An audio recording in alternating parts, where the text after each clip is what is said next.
Welcome to the San Jose Hockey Now podcast. I'm Sheng Peng, editor-in-chief of San Jose Hockey Now. You can also find my work at MEC Sharks and on Twitter at Cheng_Peng. And I'm Keegan McNally. You can find me on Twitter at halfwall_hockey, at my website, half-wallhockey.com, or at San Jose Hockey Now. Happy New Year, everybody. Happy New Year. Welcome to another episode of the San Jose Hockey Now podcast. Yeah, another week, another losing streak for the Sharks. So when will this ever end? But anyway,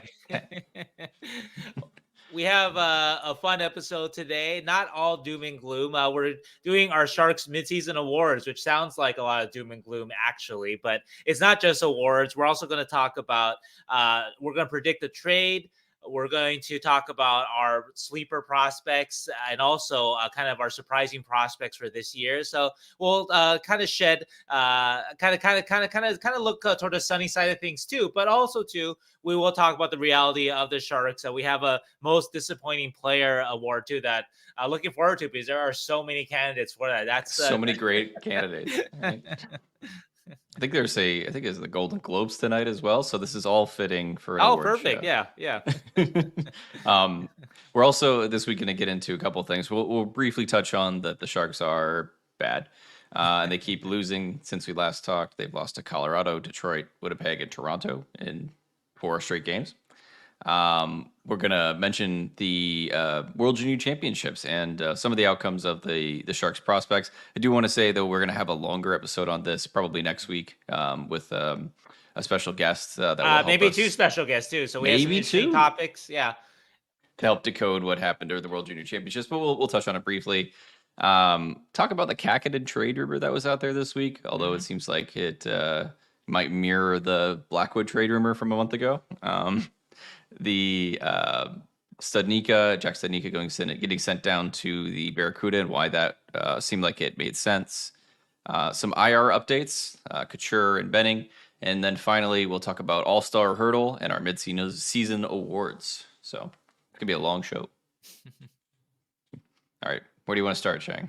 Sharks are bad? Yeah. Actually, it may not be that long because what can we say about this? The Sharks keep losing in different ways. I think the games that after our last podcast, at Colorado on New Year's Eve, Detroit, Winnipeg, and Toronto, all lost in different ways. I think new ways to lose. Yeah, the Sharks are defending better in general, but there is something that is missing in terms of just the realization, kind of. And I wrote about it a little bit yesterday. I quoted a miracle that what Kurt Russell said as Herb Brooks, that team isn't talented enough to win on talent alone. And the Sharks to a man, I don't think that's quite registered yet. And so until that registers, I think their performance is going to be very, very up and down, but mostly down. I think that if they can start to play with sort of a all hands on deck compete attitude and outwork their opponents, they're still not going to win a lot of games, but it's going to be a bit more respectable. It won't be like last night against Toronto where it was 4-1, but really 4-1 with I think 7 or 8 Toronto. I've never seen a number like that. I wonder if that's the most ever tracked. If you look at the NHL play-by-play sheet, there were post and crossbars I didn't even know happened. Like I thought it was 5 by the end of the game. Someone came up to me, Ryan Leong of Sports Radio Service, a buddy of mine. He said, no, actually, they just said it on the broadcast that Hetty just said it was 6. And I look at the Angel play-by-play sheet, and I'm pretty sure there's 7 or maybe even 8. It just keeps going up and up. Yeah, and in fairness, there was 1 from Hertl. I think Hertl had something that they called the post. So 7 for Toronto and 1 for the Sharks. So okay, so goalie's best friend. But yeah, that game was just very lopsided in terms of the talent disparity, and Quinn even mentioned that as well, right? Like he said something similar to that effect. Yeah, and so the Sharks have to just find a way to just reach a more consistent level of competitiveness. No one is expecting to win a lot, and I guess if you look at the first 11 game losing streak, that there have been improvements. It's not as ugly. Quinn actually made a pointed reference that Toronto game would have been maybe one of the better games of Yep. their of their 0-10-1 start. And actually, he's not wrong. I mean, Yep. what the Sharks are doing, I guess, better this time around is that they've cut that shots against down dramatically. Yep. Toronto rolled out to an 18-3 first period shots advantage, but after that, though, the Sharks actually outshot them 20-17, I think it was, or something like that. So 20-16. So these are kind of like small, small favors, small victories, moral victories, really meaningless victories, but um, it doesn't feel as and it's not even a feel thing. You can see on the ice, it's not as bad as it was, but as bad as it was before was literally worst hockey team ever bad before. Yeah. And now they're just playing at worst team in the league in this current year, kind of Yeah, level, this game would be 11-1, and if this was during the first losing streak, which Yeah, it would have been without a 11 to doubt. 1, and they're all Toronto would have also had 4 more posts on top of that, right? Yeah, right. It would have Um, been knocking on the door for worst loss ever. so yeah, I'm But still trying to form what I guess because we talked about this last episode about the team needing to play mhm. better defense, and I think by Yeah, and large, they have since we talked. Colorado, even though they were outshot by a lot, but I thought they competed and they defended pretty well. Detroit, they actually outplayed Detroit, and they should have won. And that's actually mhm. a game that the goaltending disappointed them. Kahkonen let in a couple that he'd want Yeah, back. The game against Detroit reminded me of a lot of the games last year that they lost before the trade deadline, where it felt like they were outplaying the opponent and their yeah, goaltending, be it Reimer or Kahkonen last year, would just let in that one or two soft ones, and the game would still be close, but they just couldn't close the gap, and they couldn't afford to give up those one or two soft ones. The Winnipeg game was kind of funny because they were awful the first 15 minutes, like the Toronto game, kind of, and then they picked up their play and they played with Winnipeg or maybe yep, arguably outplayed them for the last 45 minutes, and the score came out pretty close. They were in it till the end there. And the Toronto one was sort of a different beast too, in a way that even though obviously we mentioned the 18-3 shots disparity, but that was a funny one because the second and third periods felt like the Sharks were closer, but Quinn did not like their compete level mhm. throughout the game. Just wasn't consistent enough in his mind, and so that was kind of interesting because you look again, the shot counter doesn't look that bad. The Sharks were a shot counter after the first period. I mean, doesn't look that bad. The Sharks were able to get a goal there and keep it close there, but yeah, so those are some of the maybe the subtle things, some of the battles that maybe they were winning against Winnipeg, or after the first 15 minutes against Winnipeg, that maybe they weren't winning as much against Toronto. Yeah. They're finding new ways to lose and new Yeah, ways to, I guess not new, just kind of, I guess, rehashing old ways that they've lost before. yeah. So just have to kind of figure out, I guess, what we're looking for here, and what Mhm. we're looking for is still better play out of the younger players, right? Mhm. And it was very up and down. I think we would agree, up and down week for Emberson, for an Eklund. Yep. So yeah, so we call it a learning curve or whatever, right? Yeah. The pains of youth. Zetterlund too, I think, was up and down too. But I guess though that there were ups, and we should be happy about that at this point. So. I think I should have done a prediction on when they're going to end their losing streak here. This is impressive.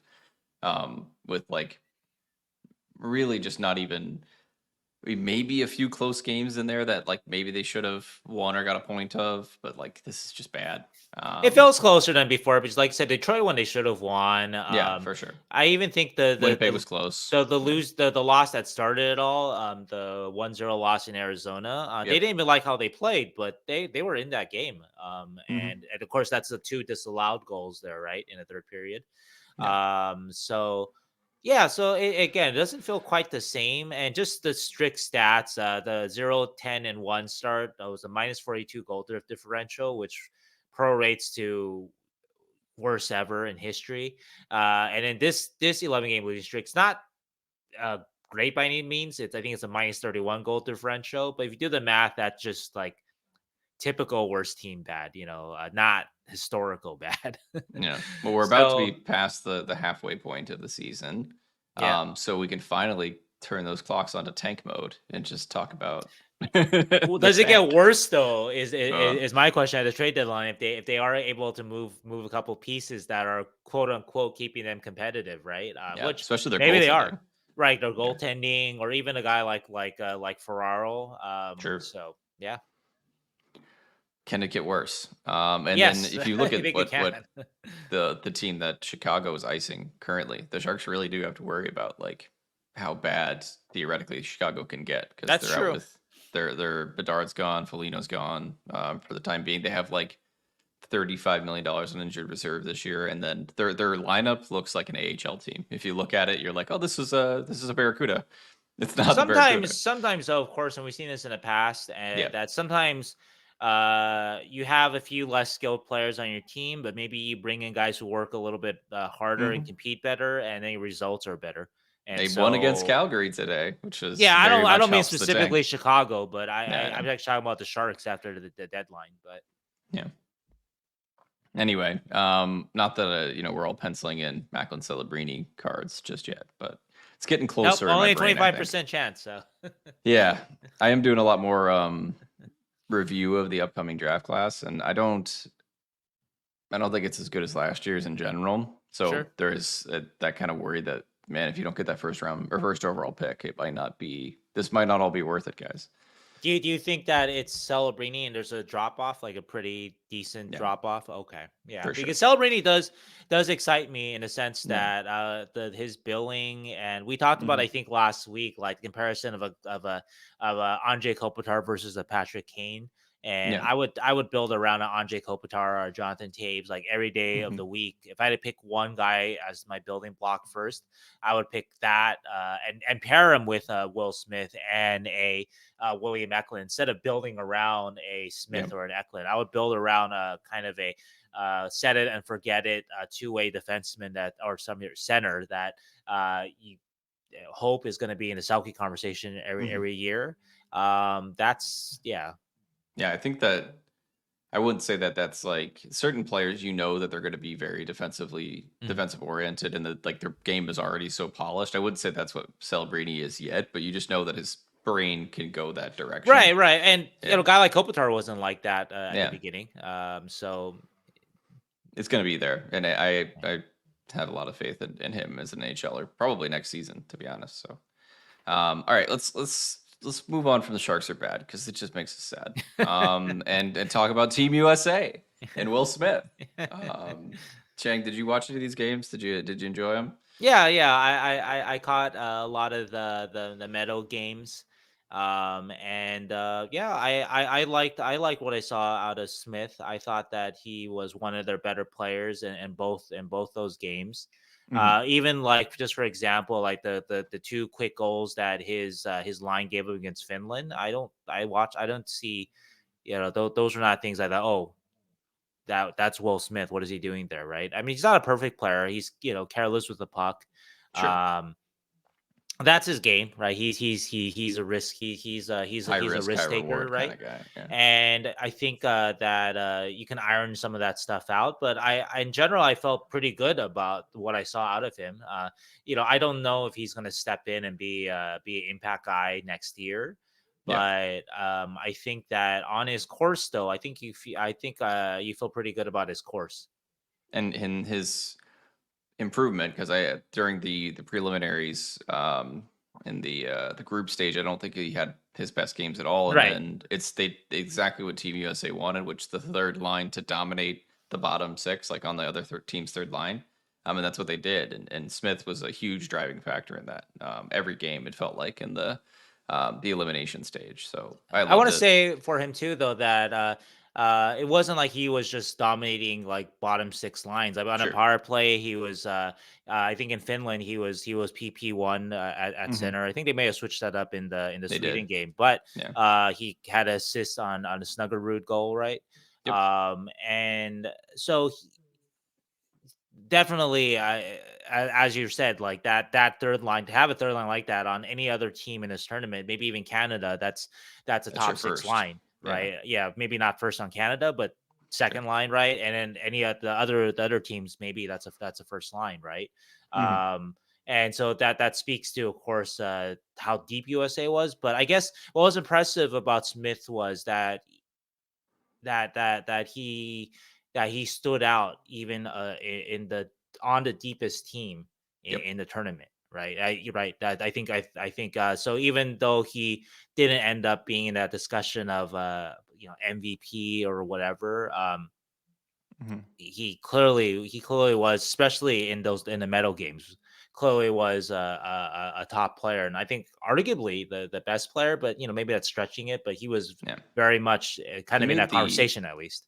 Yeah, he made the most of his minutes. Like Hmm. it was every time he was on the ice, it kind of he had some sort of chance that was, a high danger scoring opportunity, and that's all you can really hope for from that stage. And you're right, he stuck out a lot. I mean, not just because I was staring intently at him the whole time, but it was like, wow, Smith did what a lot of Yeah, times. So, I told you um, one of my I don't know if they call it a trick or whatever, but like I'm not as familiar with the prospect stuff as you are and as a lot of people are. And so when I started watching these games, I actually didn't know the numbers of the players. mhm, And I didn't want to know. And because I wanted the players to kind of speak to me and sure, stand out to me. And I think Smith did do that, and I don't necessarily think the other Sharks prospects did. I'm not saying that means they're bad, but to me, it says something when I don't know what I'm watching, but I was like, hey, that guy's good. yeah. Who is that guy? Oh, it's Smith. There you go. Exactly. Your brain kind of has such good pattern recognition after watching, we watch thousands and thousands of hockey games. It just is really good at finding that moment that sticks out. And if you don't know it's Yeah, Smith, it's gonna hit you in the face and go, oh wow. So yeah, I liked him a lot. I had him at like a B minus originally. I'm giving him an A. He okay. he earned it. He earned that gold medal Wow, really? and Like up to up okay, to an A from okay. the because he was okay, and then throughout the entire elimination rounds, he was just on it. So Hmm. I'm giving him an A.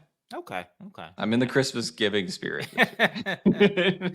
Plus, I'm giving everybody else a D minus. No, I'm Yeah. kidding. But I want to They, remind fans too that look, we know he's not the NHL, he's not yeah, Fantilli, he's not Bedard, he's not Leo Carlsson. Um, he's of those top four. He's a guy that needs time to grow, needs space to grow. for sure. But I see the intelligence there. I think Hmm. that's a big part of it. And we took we spoke with Chris Morehouse about Hmm. his drive. And so if those things kind of carry over and the things that he needs work on, some work on his skating, puck management, things like that. Yeah. It seems like there's a chance that they have a really, really good player here. Hmm. I think the thing that people mention a lot is he looks like he's floating a lot, or he's not like defensively responsible, and some of that is true. But I think it's more about just he's inconsistent in games. So like one Hmm. game he will be off, and it looks like he's doing nothing, and then the next game it's like he's playing in these elimination games where he's on top of the puck and making plays, even subtle ones that people you have to go back and rewind. Like you put out that article about how yeah he had a tap in goal but he set up that tap in goal like Yep. 5 plays before that. So, he's a subtle player that takes a lot of watching to understand, I think.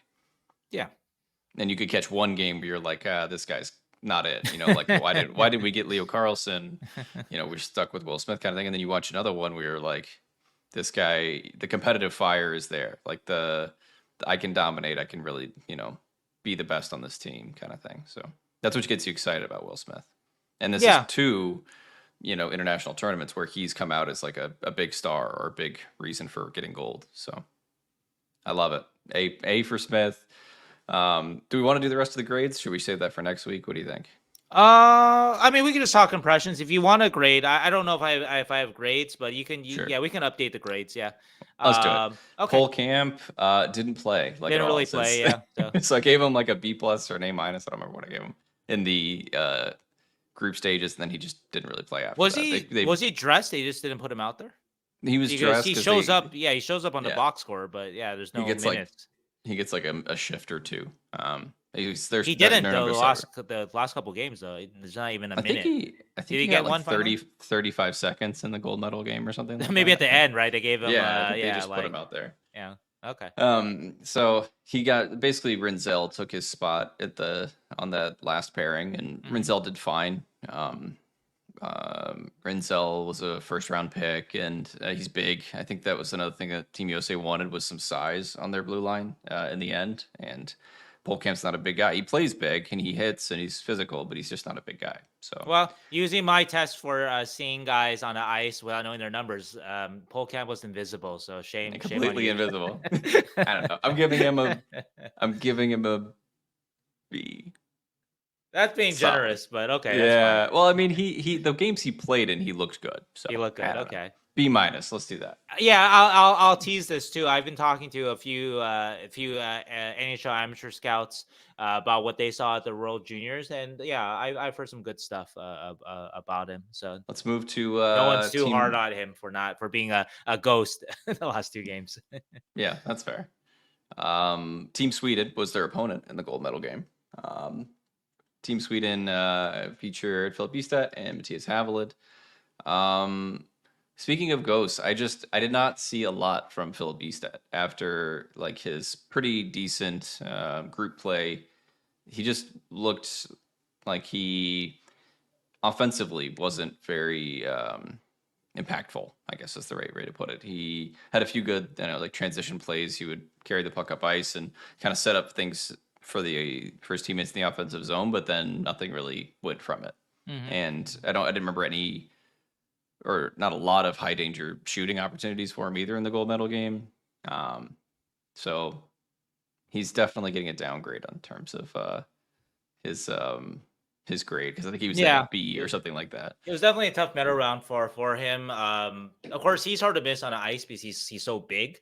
True. But then you have expectations for a guy that big who can skate like he can to do more, and definitely that was lacking. Hmm. I will say Havlid though. Havlid's a guy that he popped out for Yep. me in small spaces. He wasn't their most heavily used defenseman, but I like what I saw out of him. Yeah. Havlet did, and he's got a good shot, and he breaks the puck out well. I wasn't. I'm giving Havlet a B. B said I'm moving all the way down to like a C, I Okay. think. Okay. Because So he extreme was kind of swings just from there. the preliminary. Okay, that's fair. Honestly, everybody was like, except for Furlong, is going to be our Mhm. next guy. Yeah. He kind of stayed the same. And they only played one game after I think we spoke about him. So, but it might have been his best game. He had a really good game for Canada's elimination game. Um, so, but Jake Furlong looks good. He's Mhm. and we're moving on from Team Sweden. Yeah, yeah, But yeah. congratulations to them for their silver medals. And Um, also we've got Halttunen, and Halttunen. I had to say that the medal rounds at least didn't see much out of him, and so that's yeah. Same. After strong, obviously preliminary performance, but yeah. Yeah. So basically, Pohlkamp, Beestat, and Haltonen kind of just went down in terms of all of their grades, and then Furlong went up a little bit, and Smith went up a lot. I think is the Okay, best way to put it. Havlid held you would say or I would go held or or a little bit better. more. Okay. Yeah. Okay. Anyway, we're gonna talk more about this next week. We have some fun guests to talk about it, and then, like I Hmm. said, I'm gonna talk more about the insight that I got from guys who were there at the tournament and guys who weren't but were watching it. So Super excited. All right. We have another Elliotte Friedman goaltending trade rumor for the San Jose Sharks. It sounds very similar to the prior one for Mackenzie Blackwood, I think. Other than it's a different person. It's Kaapo Kahkonen this time. well, just guy is playing well. Teams need goaltending, which all There it is. which all holds together and makes sense. The difference with Kakkonen, though, and I think that this might make him more valuable than Blackwood, is that Kakkonen is expiring and Blackwood is not. Blackwood has one more year at 2.35, I believe it is. Mhm. And that sounds counterintuitive at first because you want term on contract at a low AAV. But goaltending is really weird that in this way that, like we talked about when we did the Blackwood trade podcast, that you really don't know where you're getting. And so teams, I think, would rather take a chance on a Kahkonen because hey, they know that if he doesn't work out, we don't need to worry about 2.75 million on our cap next year. Whereas Mhm. Blackwood, unless Blackwood is exceptional with the Sharks this year, and obviously in December he had a bit of a drop off, right? Kahkonen's numbers are actually better than Blackwood's on aggregate right now. But anyway, if Blackwood you trade for a Blackwood and he's no good, all of a sudden you're stuck with, it's not a huge hit, but you're stuck with 2.35 million that you don't want on your cap and you can't get rid of. Yeah. And or it's hard to get rid of at least. And so Kahkonen, I think that even though Blackwood has a little more of a pedigree in terms of just the hype and what people had thought of them in the past, that yeah, it makes sense. It makes sense. I think, like I wrote about this week, it just comes down to finding a price that both sides find reasonable. And Friedman said in on his podcast that the prices for middling goalies, they're crazy. He didn't specify what the prices were.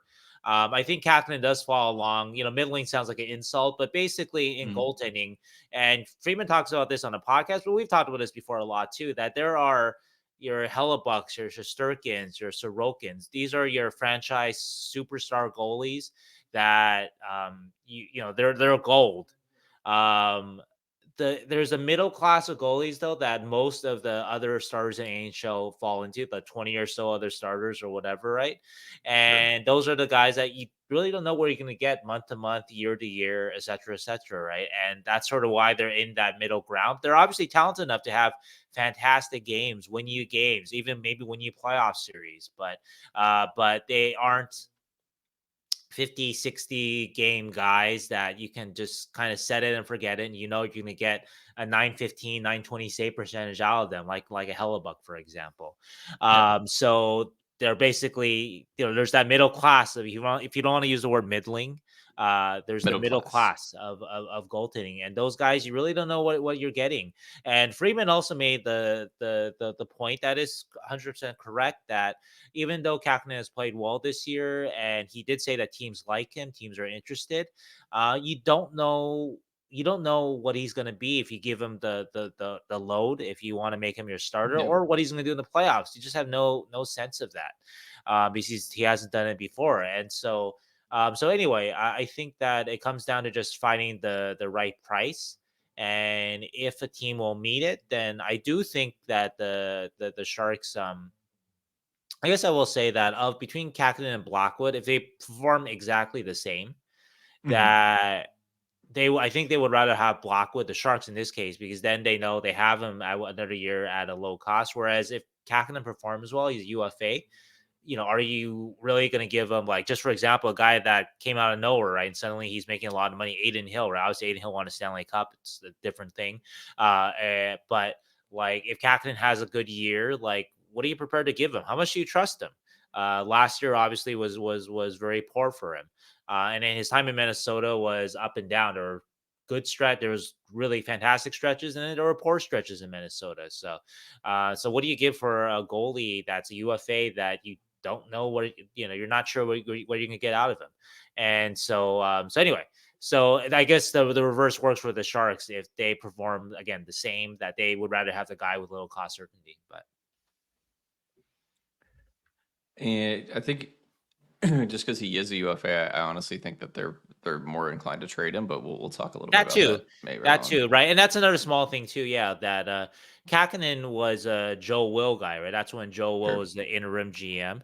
Yep. Blackwood is Mike Rear's acquisition.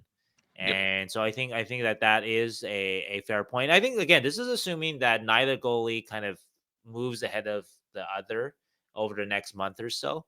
Obviously, Blackwood started off very strong October and November, but then in December he really dropped off.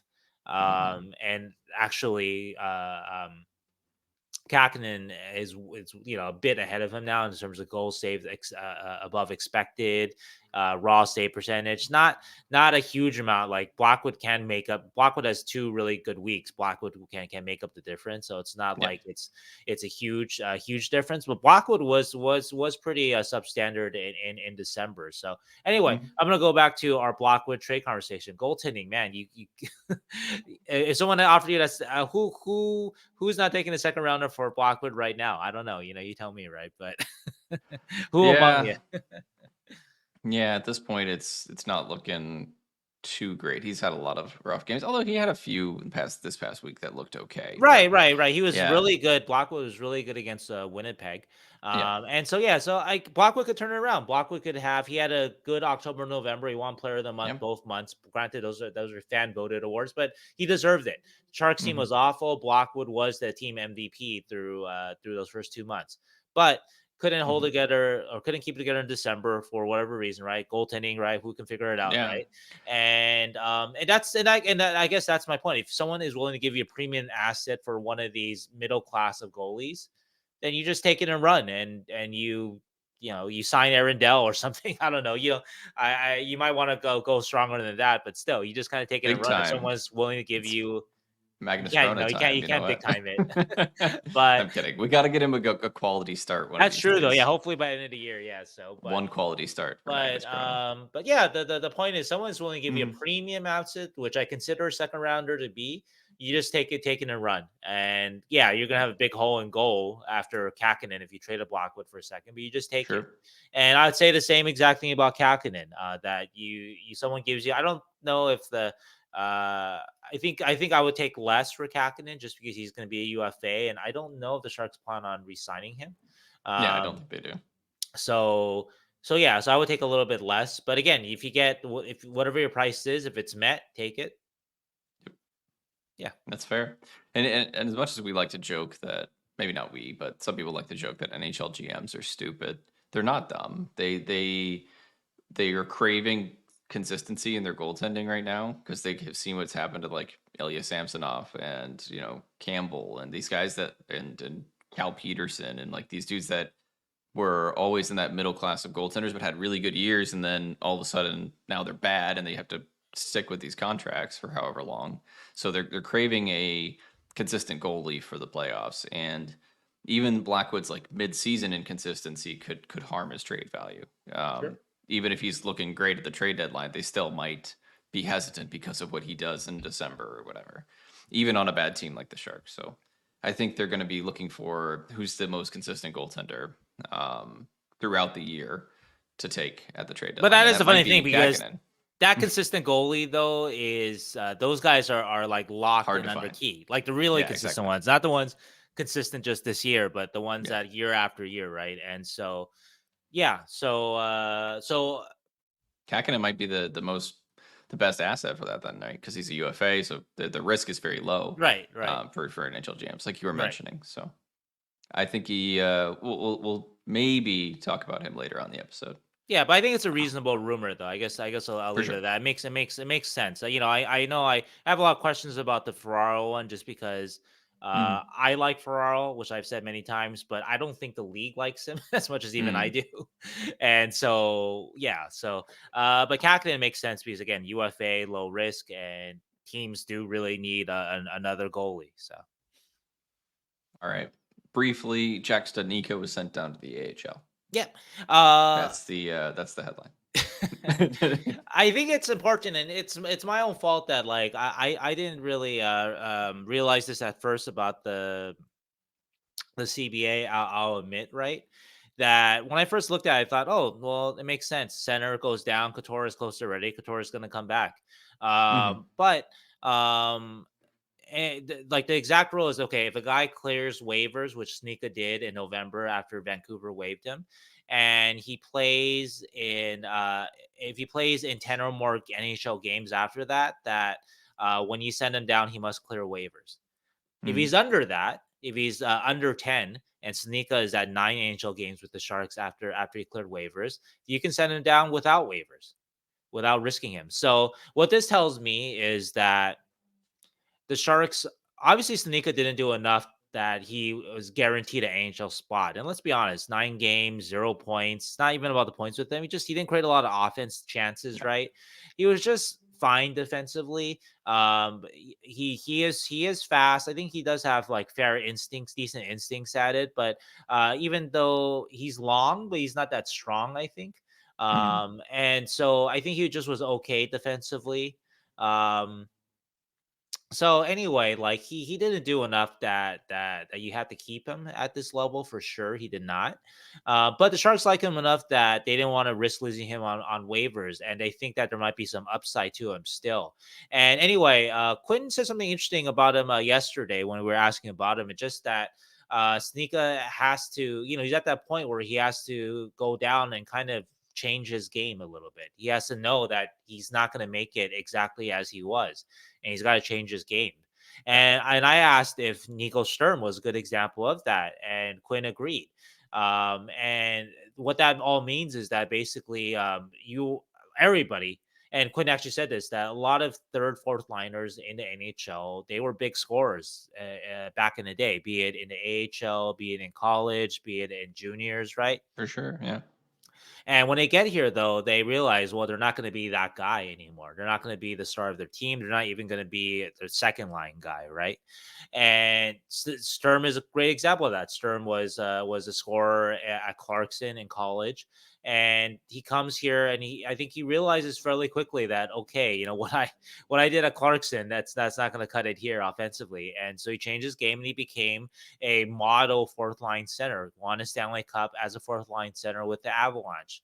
It's so good as a fourth line center that he plays 3C for a bad team, and he still shows well. He represents himself well because he works so hard. He always gives that second, third, fourth effort. Yeah. He's that kind of guy. He's a standard bearer for that kind of effort, that kind of compete. So anyway, Ken Studnicka, it doesn't have to be exactly Stern, but can Studnicka refashion his game? One of the things that I found interesting and I wonder, I'll ask Jack about this if he comes back and the game is sort of different. But when he first joined the Sharks, it was in Denver. He joined a team at practice in Denver, and I asked him, well, you sort of, just what are you looking to do while you're here? What kind of what kind of a game are you trying to show the Sharks? And of course, he talks about, oh, want to be responsible, want to be two-way. That's my game, etc., etc. Right? Which I think he did a Mhm. fair job of. But he also said, "Oh, I also want to put up some points. Score more points than I did before." And of course, you want to be more productive. I think he had like 1 point in one goal in Vancouver in 5 games this season. Mhm. Last year in like 40 games, he had like 6 points, right? But I wonder if that was a little too much of his focus, though.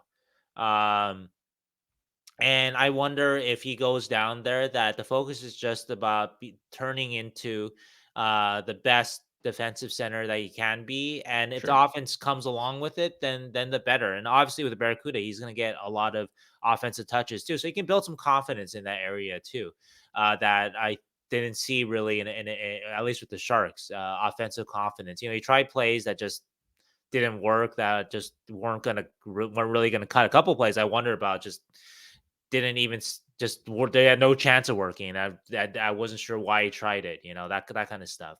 And so I think there's a chance there.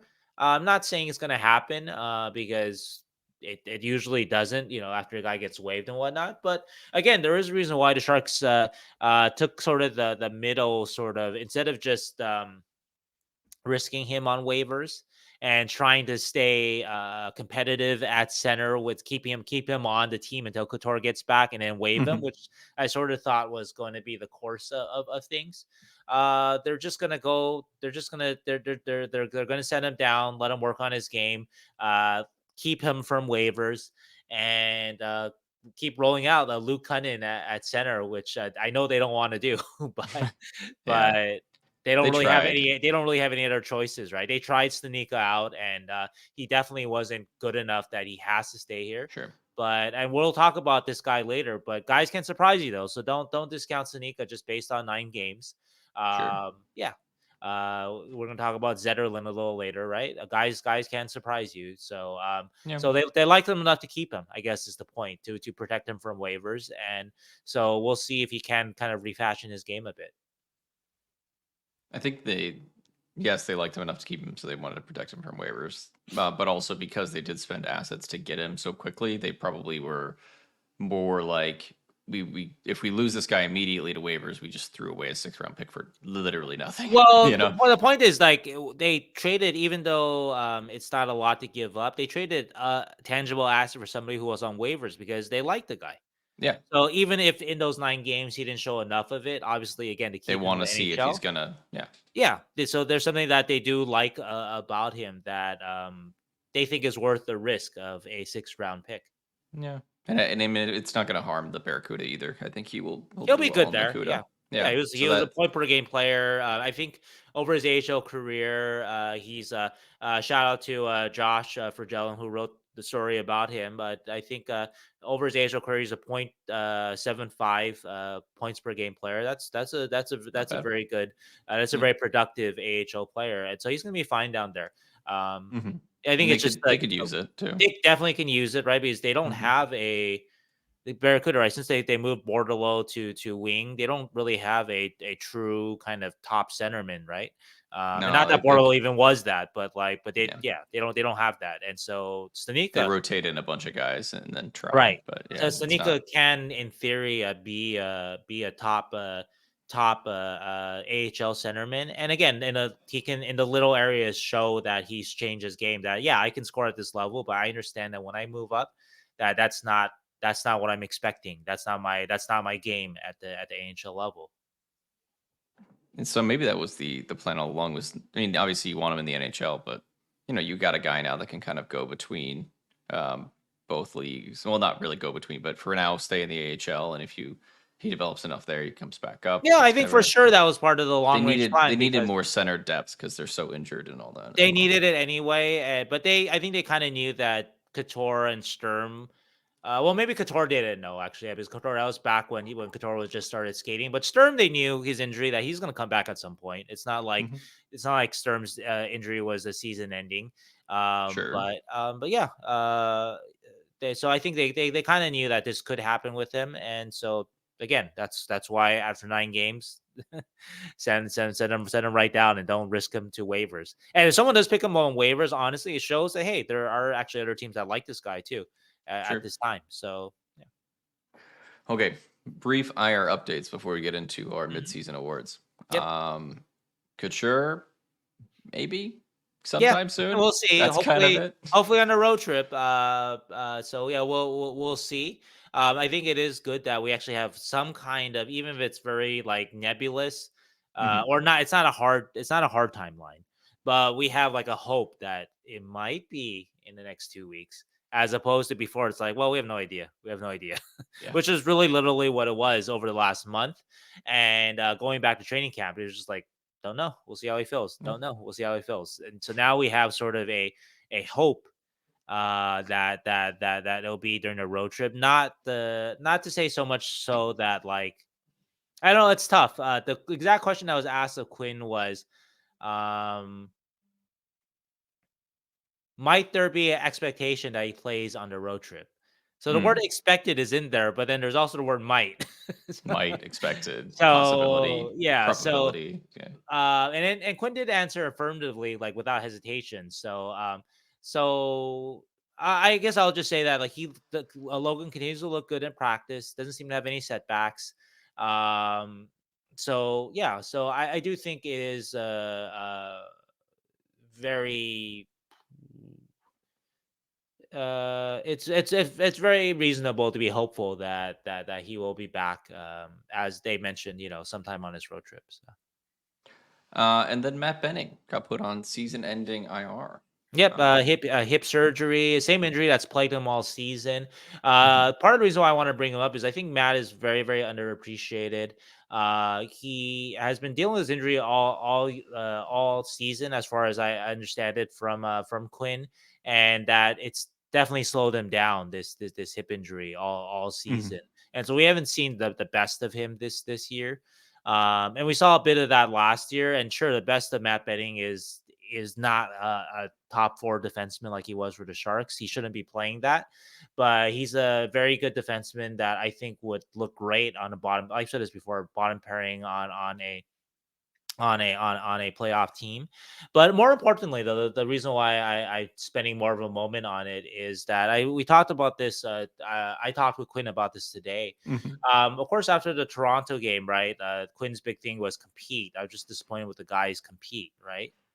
And it is worth noting that three of the Sharks' highest compete guys are out now, Yeah. Yeah. and that's Couture, that's Benning, and that's Sturm. Yep. And Benning, Sturm, and I think Cunnin is in this category too. They were brought in specifically last summer, right? And Mike Weir talked about this to make the team harder to play against, to up their compete. There is no obvious replacement for a Sturm. Studnicka is not as hard to play against as Sturm is, or even for Benning, right? A lot of defensemen have replaced Benning, but I don't know if anybody is quite as sort of, again, second, third effort. A Hotiak hits hard, but the little things is a Hotiak doing that? I don't think so. I don't think No. so, not yet, at least, right? And so guys like that matter, for the compete in your lineup. So I think that was interesting sort of that game against Toronto happens. That's the theme of the game: compete. And hey, lo and behold, Matt Benning just had a season-ending hip injury, and we're still waiting on Nico Sturm and Logan Couture to come back. Yeah, the blue line.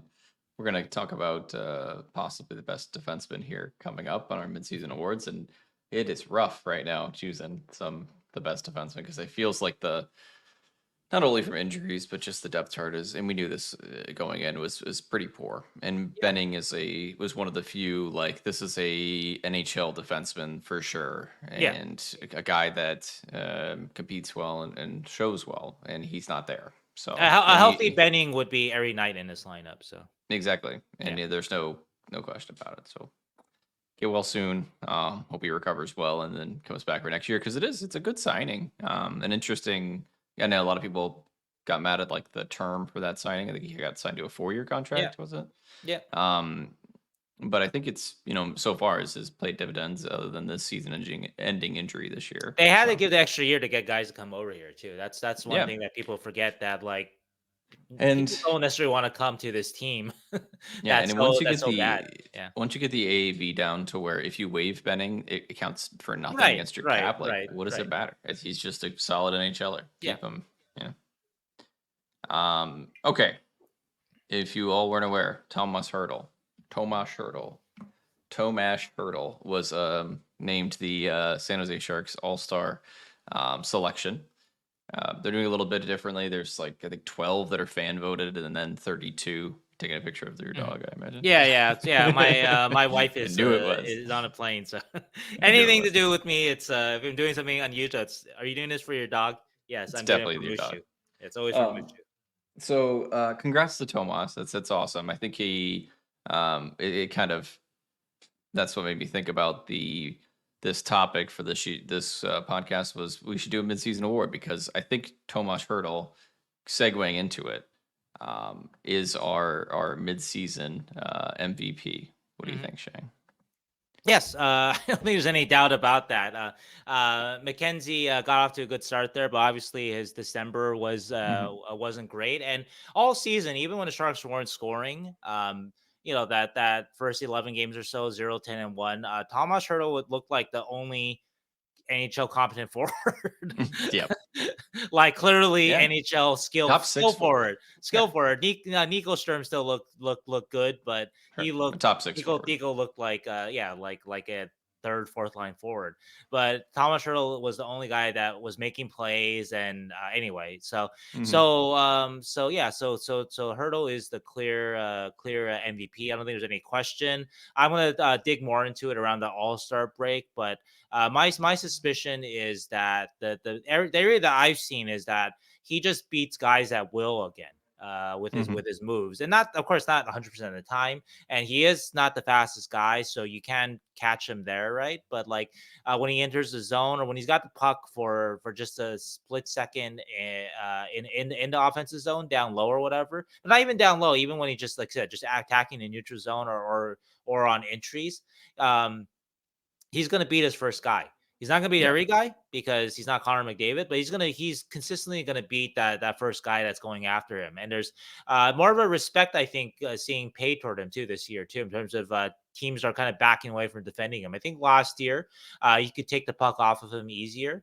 Yeah. And so teams weren't respecting him as much. But I think this year they're seeing that this is the Tomas Hertl from the past, from a couple of years ago, from his first All-Star season, from 2018-19, when he put up 75 points, I think it was.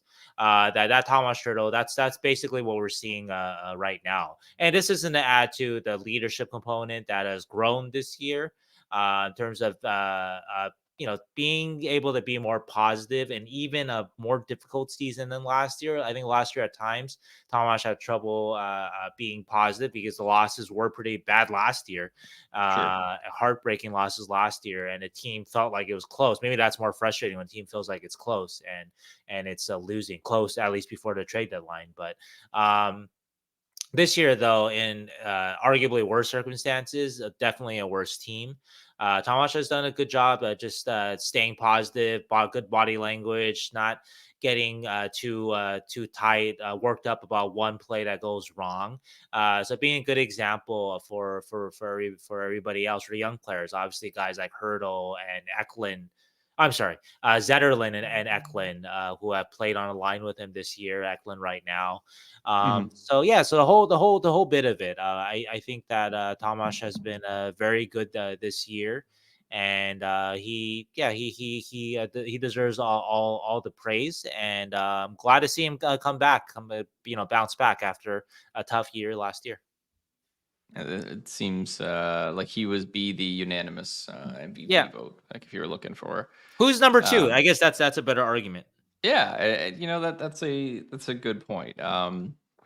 Number two is harder to pick from. There's been guys Exactly. that have had up and down seasons, or guys that have had moments where you can And we pick it can't out. we can't pick the goaltending as an aggregate. If you pick the goaltending as an aggregate, then maybe that's more valuable than even Hurdle. But Probably, honestly, they're somehow getting like near 900 goaltending. That's for this team is impressive. I think honestly, we'll move into our next thing. But I would say Granlund that's a maybe. good pick.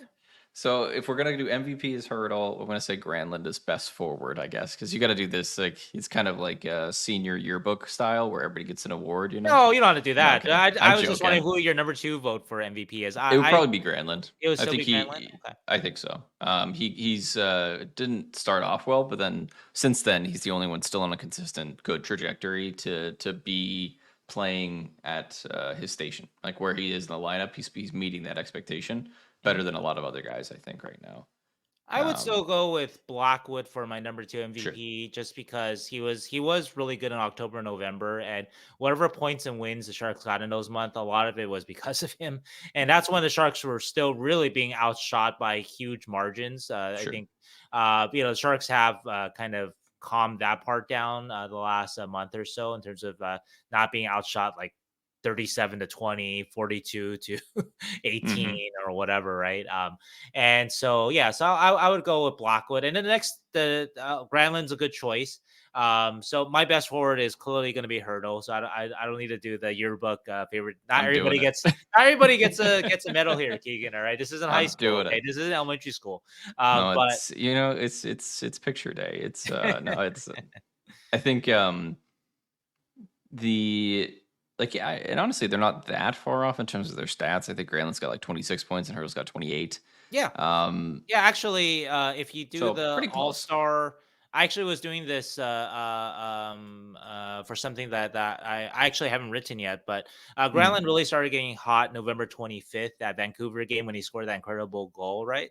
Yep. From that date on, so basically Thanksgiving, Granlund I think is like top 15 in the league in scoring in terms of Yeah. points. Top, yeah, like so that's yeah, And that's when good. you need this team needs offensively gifted talent, like so much that I'm going to give it to Granlund for Okay. best forward. For best defense, I would say, and this is going to he would be up there for me for MVP. Not of course not ahead of Hurdle, but I think you can make argument for Mero Ferraro among Granlund and Blackwood. I know that that would draw audible groans from some of our All the listeners who are groans. not Ferraro fans, but Mm, I do think it is really valid that Ferraro has been much better over the last 6 weeks, 2 months in terms of his sort of his offensive puck moving play, right? I yeah. think defensively, I think he's good with what he's good at. He gets beat sometimes. He gets kind of stretched beyond his capacity, but not all of that is his fault. He's not Mark Edward Vlasic in his prime. That's not his fault. So I think that considering all the minutes he plays and sort of the respectability that he's helped keep the Sharks, especially the last couple of months, that he's helped in that area, that sounds like a really valuable player, right? So of course Hmm. he's to me the clear cut best defenseman. I don't think there's any question in my mind. But in terms of valuable, um, I think there's an argument for him to be number two. I would still probably have Hurdle, obviously number one, Blackwood, Granlund, and then Ferraro maybe, and then maybe round it out with Kakkonen maybe. But I Yeah, think there's an that's argument fair. for him. So Surprisingly, I'm going to agree with you, despite being a noted Mario Ferraro hater. I don't hate Mario Ferraro. I think I think you're right in terms of things that he's shown this year that he hasn't before, or it's been a while. His he's jumping up into plays a lot more. He's carrying more effectively with the puck. He's showing a little bit more puck skill than I remember him having in the past few years. Um, and the most interesting stat I have for Ferraro is there is not another single San Jose Sharks defenseman who is averaging more than 20 minutes a night oh other than yeah, yeah, Ferraro, yeah, yeah, yeah. which is Yeah, nuts. Like yeah, that is nuts. Yeah. he's getting like 22 minutes a night, like a normal first pairing defenseman would or whatever. No other defenseman on the Sharks is That averaging more than reminds 20 me. minutes. I That's saw that insane. stat a couple of days ago. But then Hmm. what I wonder about is he the only guy in the league that is like That's the he might case. be. Yeah, I it wonder. might So, be. yeah. We should do. I'll do a little looking around. It's possible, but it just goes to show like it's defense by committee, I guess, but it's a really bad committee. It's like a very poorly managed committee. But yeah, I mean, I would say best defenseman obviously is Jacob McDonald. But but I would agree with you. I think Ferraro, because of where he is on this team, and he has shown a little bit more, despite a lot of flaws that he does have, and he does get I don't know if the word is right, puck focused. Like despite like teammates going for the puck, Mhm. like a guy will have the puck, two other guys, like his own teammates are going for the puck. He'll be the third guy still going for the puck, and it's like, no, you got to back up and To sort of some bang it degree, together. though, I would say argue for him that like some of these are calculated decisions that he knows because of his skating, which we all Sure, agree is a kind a of plus. at least above average, if not elite trait of his. Yeah, But above average for sure, well above average that he can get back on stuff. So some of yeah, the risks that he takes, I have no issue with because he knows we know that he's going to be able to come back. Anyway, I'm gonna cheat and look up this 20-minute stat because I think I can do it pretty ooh, quickly on my own.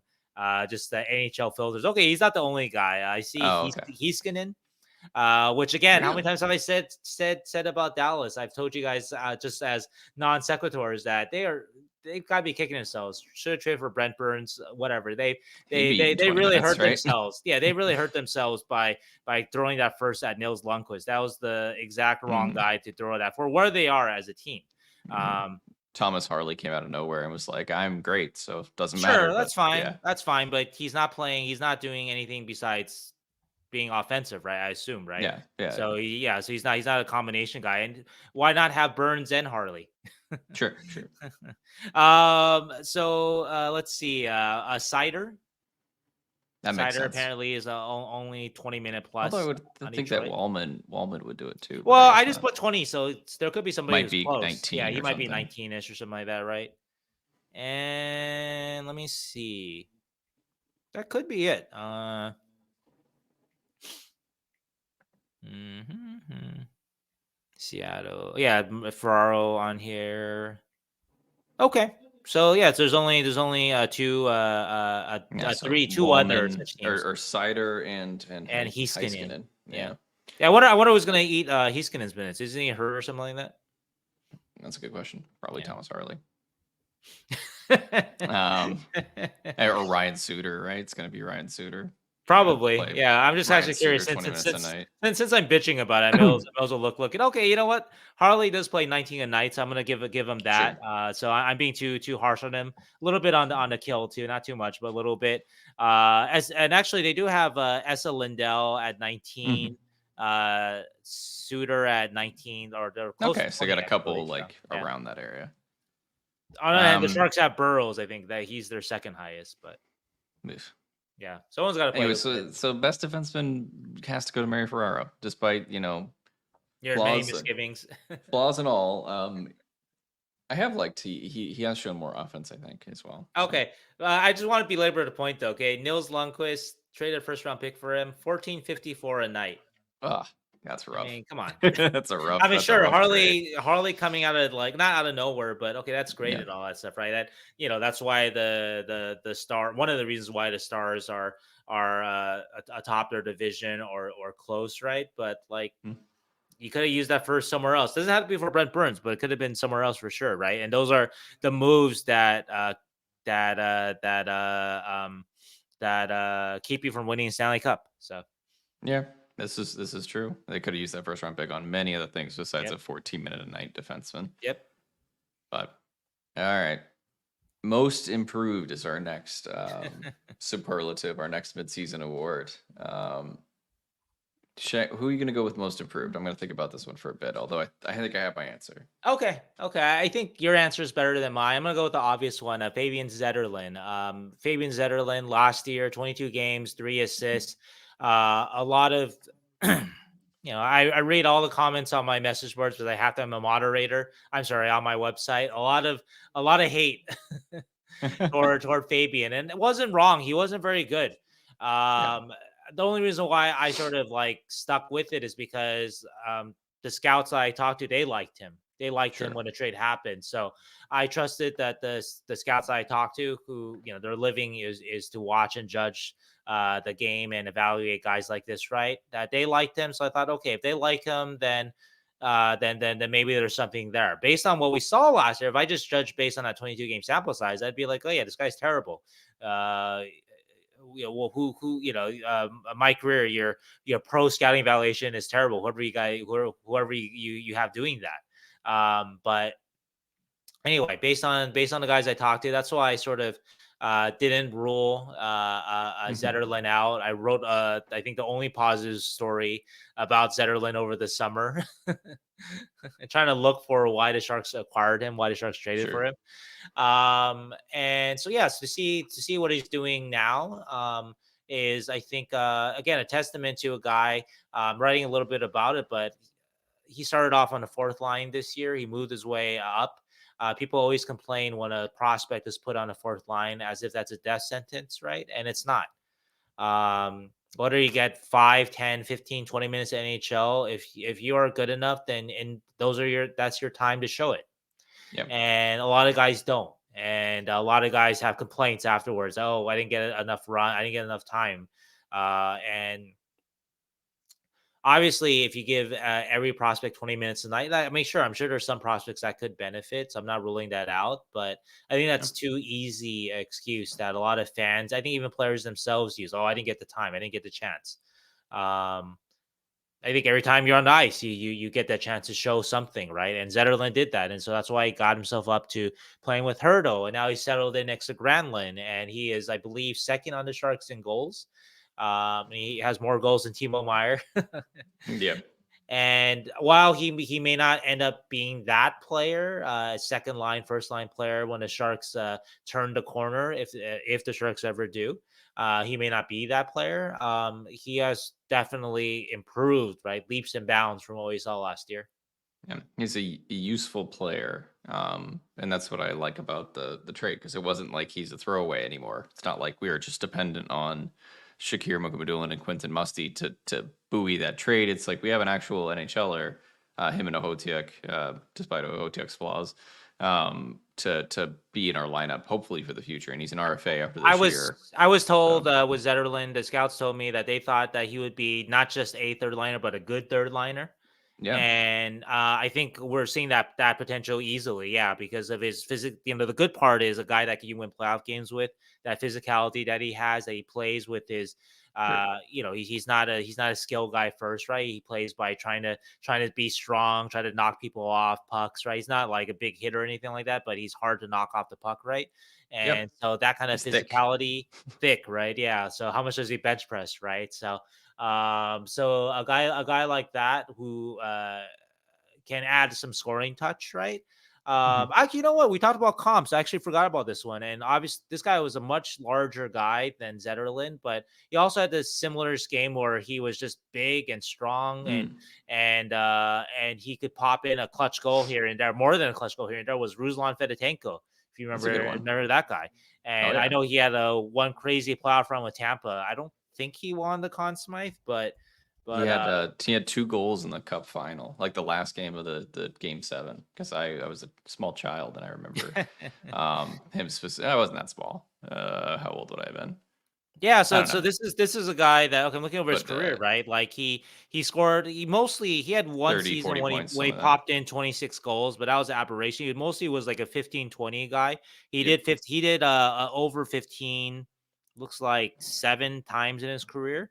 Um and let's see, and then his playoff run, that's the one I was curious about, because I think he did have one incredible playoff run where, He oh yeah, did. he had 12 goals Yep. during the 2004 final run He did all of that with like the biggest shiner on his face because he got smacked into the boards. I don't remember when it was. It was during the playoff run against Calgary, and he had this huge bruise under his cheek. So he was popping at all these goals with this huge bruise under his cheek, and I always remember that. I'm Ruslan excited by this Fedotenko's a comp that I good. just thought of. Yeah, I'm gonna That's a ask really the good scout. one. Yeah. That's a really good one. I think it is. Um, Yeah. So anyway, he's a guy that's 15 minutes a night. So he's not going to be a guy that is on your top line. He might be on your second line, or even if he's on your first line, he's a complimentary guy, right? It's sure. a line with like Vincent Lecavalier and like I don't know who their Hmm. top winger was back then, but Brad Richards and and then St. yeah, Louis and all Fedotenko that. as a accompanying kind of guy, but anyway, so Yeah, so if he ends up being that, then that's an incredibly valuable player. Again, people always confuse this. Like there are guys who are bottom six players, and there's really good bottom six players, sure. and so Zetterlund, I think, does have the potential to be that. So yeah. Anyway, so most improves. Anyway, who's your guy? Zetterlund's a great answer. I'm going with William Macklin because I have to mention Okay. William Macklin on this show somewhere. And it's not for the reason that he's improving in the season per se. It's just that because he's had up and downs throughout the year, but it's more just like this season in general was the culmination of a bunch of prior seasons of little bits of improvement from him Hmm. that finally have turned him into a real NHLer, like not just like a Ken, hack it for 9 games or 8 games or whatever. Has to go back to Sweden, has to go back to the Barracuda. It's like no, he's a consistent NHLer.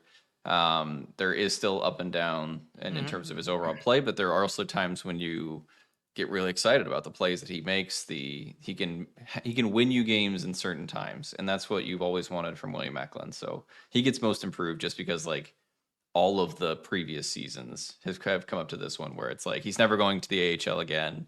He's going to be an AHLer, hopefully for a long time with the Sharks. Hopefully, I would just argue with that I think he could have done this last year with the Sharks. They just held him back for his contract. So, yes, they did. No, I'm kidding. so this is most No, improved I don't. maybe No, based on last year, I but think this is I don't know. Even last year, I think he had still a lot of flaws that he's addressed. oh sure, Like his sure, shot sure. specifically is the one that like his His stood out. shot was, I thought, pretty good with the Barracuda. I think again Yeah, that would have showed itself here if they sure. gave him more than, what was it, 8 games or whatever they gave him last Eight year. games. He got a Yeah, couple points. yeah. But I'm giving him because it's a culmination of many seasons. He's And getting we need most to improved, mention William Eklund at least and I once have to on this mention William episode. Eklund. He Otherwise, is no our one savior. listens. So So now we can tag it that William Eklund is in the exactly, episode. There it is. exactly. So. All right. Next one is our unsung hero. This is an interesting one. Again, Okay. you're gonna go because I have to think about it. Okay.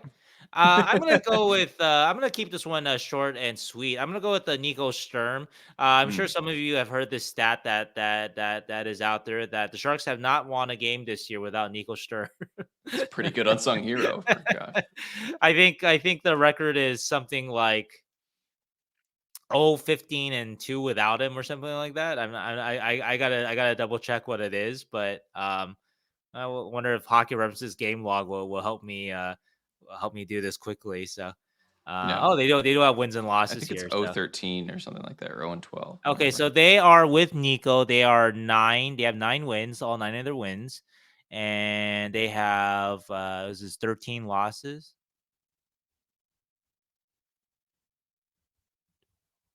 14 losses. So they are 9-14-3 with Nico, Okay. which means that they are without Nico. They are 0 uh 14 and yeah 0-14-0 without, Wow. without Nico Sturm. And of course we actually talked with Nico about this today, and Nico was just like, of course it's not all me, and we know it's not all Yeah. him, right? So I'm not trying to suggest that, but like I said, though, with Nico, in terms of again compete, right? He is the standard bearer on the Sharks. That second, third effort, right? Never gives in, never gives up. As much so as anyone you can think of, Couture, Benning, Ferraro, Cunnin, or anybody else you can think of, right? Just that standard bearer of compete and effort at all times. Mhm. And that's something that this team does sorely need, because you're trying out guys. Again, no offense to Studnicka, but he's not there yet, right? He's not there yet physically. He's not there yet, sort of mentally, right? His approach as a player. And so guys like Sturm, I think, are very, very valuable in a rebuild. And so yeah, so he is my unsung hero. Honestly, I think if I had to do a real answer, I would say also Nico Sturm. Okay. But I will give a short. I'm going to say Nico Sturm my answer, but I will give Okay. a short mention to Jacob McDonald, and only because and I don't want to choose Jacob McDonald for every single one. But if you're looking for an unsung hero, Jacob McDonald is a guy that's in and out of the AHL and NHL for 8 years, 7 years, however long he's been here. He's 30 years old. He's a guy that's played defense and forward. He injects energy into your lineup. He gives you timely goals. I don't know if you're looking for a guy that he's gonna give it to his all every night. So I can argue with you. I mean, I don't know if I mentioned this stat to you last week, or I know I put in an yeah, it article was that pretty recently. yeah, that he leads. I know it's super small sample size, and also too he played a lot of forward, but yeah, he leads the league actually over Hartley when I looked at it last week or whatever, or a week and a half ago. He leads the league in defensive goals per 60. Wow. And here's I was looking at his Yeah. career. He went from his NCAA at Cornell. Hmm. He had 9 points in 31 games as a defenseman his last season at Cornell. Immediately went into the ECHL for the Elmira Yeah, Jackals. yeah, he has an interesting career track too, for sure. And now he's just, he's here sometimes when he's not injured. Ribbon goals and leading defenseman in goals per time on ice. So, Yeah, actually, let me tease something, because actually, Josh today came to practice, and he talked with McDonald, sure. and he's working on something about. I don't know if you guys are basketball fans, but they talk about basketball in terms of it becoming positionless, right? Like in Hmm. terms of all the players can handle the ball, all the players can play Sure. defense, all the players can shoot, right? It's not as sort of like siloed like basketball used to be, like before you had your big centerman who Yep. played defense, protected the rim and had good touch offensively, but only close to the rim. And then you had your shooters, it was kind of, the jobs were siloed, right? Whereas basketball these days, you talk about it being less and less like that, right? You have guys like Victor Wembanyama, if I'm saying his name right, Victor Wembanyama. I'm not really Not sure. sure, but he's really good, and he can shoot, and he's 7'4". Hmm. Or Kevin Durant, right? Guys like that, or LeBron, right? Like guys who can just do everything out there. And so Josh talked to Jacob and actually David Quinn about whether or not that there was sort of a future in hockey for positionless hockey. Yeah. And just five guys, like we already see on the power play, right? Whereas that's kind of considered positionless. But at 5-on-5, where you have five guys who are basically good in every area and can cover for each other. And so there isn't a true defenseman, there isn't a true center and Sure. that sort of thing, right? And so anyway, so that's something that I'm really excited about. So speaking of Yeah, Jacob that was on McDonald. a, I think it was on a 32 Thoughts as well recently with Oh, Elliotte was it? Friedman. Oh, damn. Yeah, they I talked didn't know about that. Okay. a positionless. They didn't really say too much, but they were mentioning it, and that the biggest issue is that forwards have no idea how to defend, and that's kind of Right. the like it's not the defenders can't play like offense these days because they're actually getting better at that. It's the Yeah. reverse. It's that forwards have no idea how to skate backwards and defend properly. That was David Quinn's exact answer, actually. Was it? And Okay. and fun fact that's going to inform this article. David Quinn's favorite sport besides hockey is basketball. There you So go. he is he has a strong opinion about all of this. So yeah. Hmm, And cool. actually, I'm looking out here's for it. another tease too. I asked David if you had to pick one player, past or present, doesn't have to be on your team, and you can clone that guy 4 times to make a five Hmm. man unit Hmm. out of a positionless 5 man unit, duplicating the same player over and over again. Who would he pick? Hmm. And I think it's gonna I think it's gonna be a fun article. So Yeah, the answer was Jacob McDonald. Boom. All right. why'd you spoil the article? Huh? I was it. Yeah. All right. Okay. We're gonna go from lighthearted. The most disappointing player. Oh, Mhm. this is a good time. There's a lot Boy, of this is candidates. very competitive on the Shark. Very Many competitive. So candidates. Oh man. I'm gonna go first. okay. I'm gonna say, and there's many good candidates, and people have been disappointed with this player for a long time. I'm gonna go with Kevin LeBanc. Um, I've watched Kevin LeBanc for a long time. Kevin LeBanc was one of the guys that when I started doing like looking into players with it as they play in juniors and watching like games of theirs and watching, just as they develop into Sharks, Kevin LeBanc was one of the guys I was super excited about because Hmm. he was ripping up juniors Sure. and he looked like one of the most dominant junior players. And he was the years that he played in juniors after he was drafted.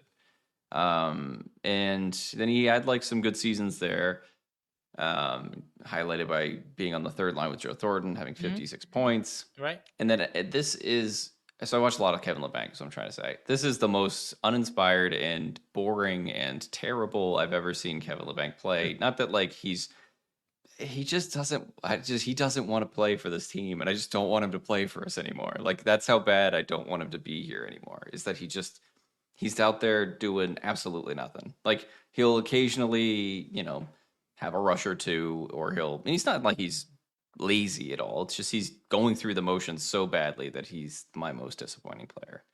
It's hard to watch, basically. Yeah, I mean, I wouldn't know if I would go so far as like he doesn't want to play for but I would say though that Just for looks like it. I have sure. no idea specifically, but I would say for sure though that yes, I would like to see him somewhere else, just for him.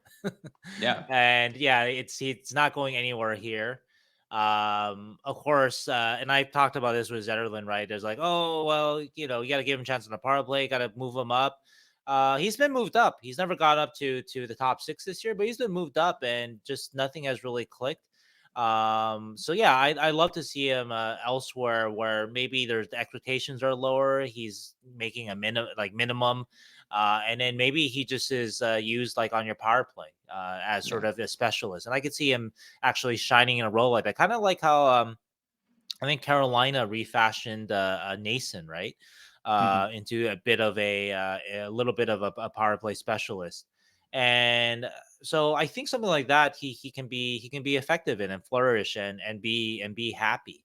It is tough watching him now, and yeah, so I think your choice is a pretty fair choice. Yeah, I can't really argue with it. But anyway, Nason, 12 minutes a night Mhm. overall, which is 11th Pretty on, low. on a Hurricanes, but Yeah. he averages it looks like second power play unit numbers. And so yeah, so maybe that's a Yeah. model for LeBanc. And yeah, Nason is on a 20 goal pace, scored 13 last year in 78 games. And so, Yeah. so. I think it's not all like, man, it's not all on Kevin LeBanc. It's just the way that he's come up with the Sharks. It's kind of ground all of the creativity out of his game, all of the fun out of his game, because he had to be like an NHLer. And the NHLer that we've got at 28 years old now just sucks. And that's, to be honest with He's you. not playing well, Like, yeah. So yeah. I And can't I again, can't really speak up to. I know he's trying out there. sucks is a bad way to put it, but it's just not playing well. So I want him somewhere else to give him another shot to maybe have a little bit more Yeah, and it wouldn't creativity. surprise me again if you put him in the right role. That I can see him taking off. And like you mentioned, I think uninspired is probably should have Mhm. stuck with that. That's probably better than sucks. So Sorry, uninspired, though. Kevin. Yeah, Kevin can come on and yell at me. It's fine. I think that's fair though. So Yeah. yeah, I can't really discount it. So yeah. Do you have anybody else you want to use for this Oh yeah, prestigious I'm sorry. award? Yeah, there's so many choices. Yes, a prestigious award. But your choice is an excellent one. But my choice is Duclair, and I think with Duclair, what's been disappointing is just that there was more expected of him. I think more hope at least. Now, granted, he's coming off of he last year's coming off of Achilles, and and so last year wasn't a great year for him, but a year before obviously he scored 31 goals, and there was a thought that he's gonna get a ton of opportunity with the Sharks, and he's gonna get to play with their best players, which he has been consistently gotten that chance, and it just hasn't translated into the kind of I think production that we're hoping. And I think he still provides a positive presence in the locker room. There's a lot of talk about that a month or so ago, right? But yeah, to see him get scratched basically for effort, that obviously is disappointed, and I don't think that's a move that Quinn made lightly. Um, I think he has bounced back from that a little bit, but still, it's just not something is not quite. Maybe it's just because the team is bad. Maybe the losing is getting on him, dragging him down a little bit. Maybe because even though he has decent line mates, actually a really good line mate in Granlund and a developing but pretty good one in Zetterlund, but somehow maybe because the team isn't good overall around him, that the chances aren't in the volume that he's had in the past and that sort of thing, right? So there's a lot of sort of excuses and whatnot, right? But the point is that I think that more was expected of him, and that hasn't quite happened. Yep. And besides, a nice like 1-2 week stretch there, right, when they're in the East Coast. But besides that, though, I think his play has been less than it was before. Sure. And again, it could be he had that serious injury, and I'm not sure if he's fully back from that. I remember I talked to a couple of scouts in the summer. One told me yes, he thought he was back. The other scout was like, no, I don't think so. So Yeah. anyway, And so I that think might be that's more the reality, that not that he's like not trying or whatever, but just that his game isn't back from a very, very serious injury. a good answer, just because there was a lot more expected from Duclair than there was from Kevin. So Yeah, they're both, um, and there's so many good answers on this so roster. many. Let's be on. Let's talk about it, just because I don't want to single out two guys on this team It's true. like Hoffman, right? Even though Hoffman is scoring at the rate that he has scored the last couple of seasons, about 15 goals, of course. So you look at his past before that when he was a 30 goal guy, and you're hoping for that. I like a lot of Zadina's game, but Zadina hasn't quite. Um, Sure. I think like Studnicka we talked about. I talked a lot about this with Zadina, that he has to change his game. I think he has to think in a different way as a player, and he has the tools to be very effective. But he's got to change how he thinks. Luke Cunnin, who I like a lot as a player, but obviously you need more production out of him. And yeah, and so Barabanov too. Barabanov Yeah. is a huge one. There's no Yeah. question. Barabanov, you thought was going to be a stable 50-point guy, 40-point guy, even if it's on a bad team, but you thought he was going to be stable. That hasn't happened. Yep. Um, It's a lot.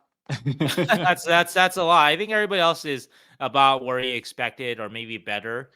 Hmm. But those are the guys I mentioned are all the veteran guys that have a track record, Sure. and you just really expected more from them, and yeah, you haven't. Vlasic's been pretty terrible, Well, but Vlasic's different. I don't bucket Vlasic with those guys because look, Vlasic's 36, and I've talked about this. I don't buy that he doesn't care and fire. That he just is 36.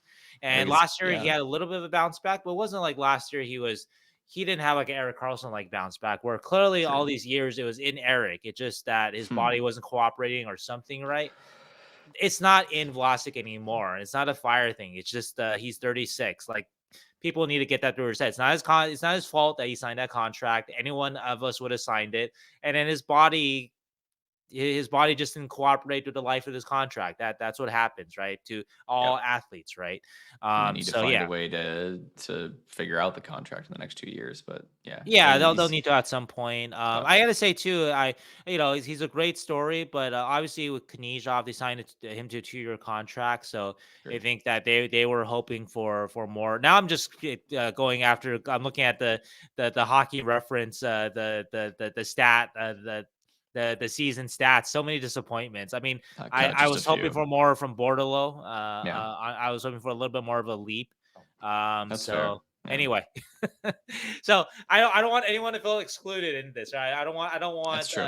Kevin or or Duke to think that we are singling him out. This is true. It's been a team full of disappointments. That is why they are 9-28-3. So Yeah, I apologize again. I'm not apologizing, but it's the facts. But Yeah, if you weren't named, then good job if you weren't named. So excellent. Or you got a positive midseason or a award.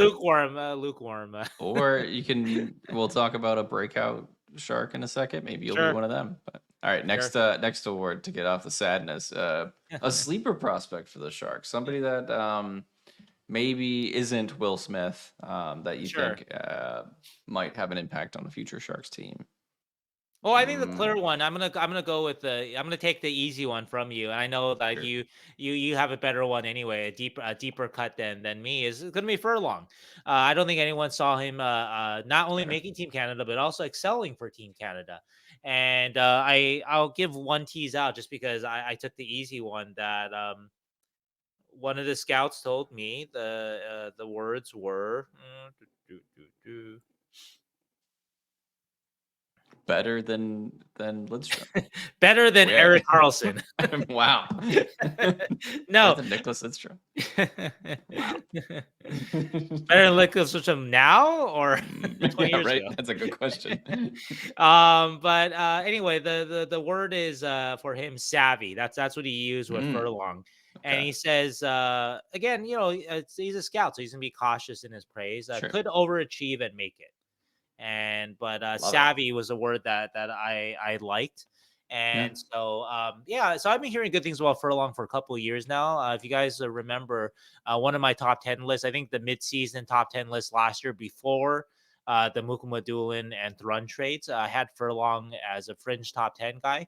And Sure. that's why I keep hearing stuff like that. And so even though he doesn't pop out to you physically, right? Like Hmm. even at dev camps, right? It doesn't look like he's doing like a ton rookie face-off, right? He's not jumping out, but of course, defense are more subtle.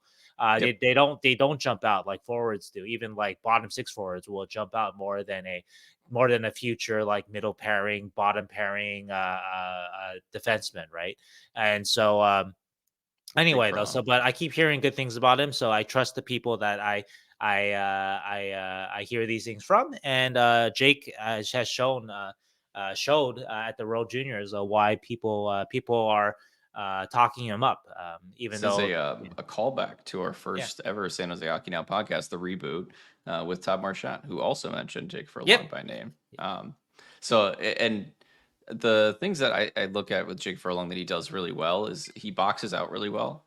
mhm, He lifts sticks really well. He plays defensively uh, smart, and he mhm, also like he cuts off attackers really well. So like when people are coming at him, he just keep backing up and waiting for the play to happen. He goes at defender or attackers, and he angles really smartly. Stuff that like modern day NHLers do, where they don't just keep skating backwards and wait for the play to develop. They attack and they try and cut off angles, and he does that pretty well for right now. Again, he's not going to put up your, tons and tons of points, but if you get your to get another Jake in there, if you get your Jake Middleton out of Jake Furlong, it's a really good player. I mean, it sounds like So he plays really, like, I know it's a cliche, but he plays defense the right way. It's just a exactly. question of if the body will develop, right? The Yeah. skating and the physicality, Yeah. the size will develop, the strength will develop with his savvy kind of Mhm. defensive play. Yeah. If you watch like just when Jake, when Furlong's in the defensive zone and like he's waiting for a point shot to happen, he's always putting his stick underneath the guy in front stick and lifting it up like Mhm. immediately. He does it so quickly and so like just thinking ahead of where the play is going to happen that I just smart stuff, savvy. It's a good word. I like that scout. Whoever that scout is, it's a good scout. A Um, savvy scout, a savvy scout. if I I may like that. say so. Yeah. All right, that's our. Oh, I didn't name my sleeper. Oh my gosh, Yes. I do love Jake Furlong.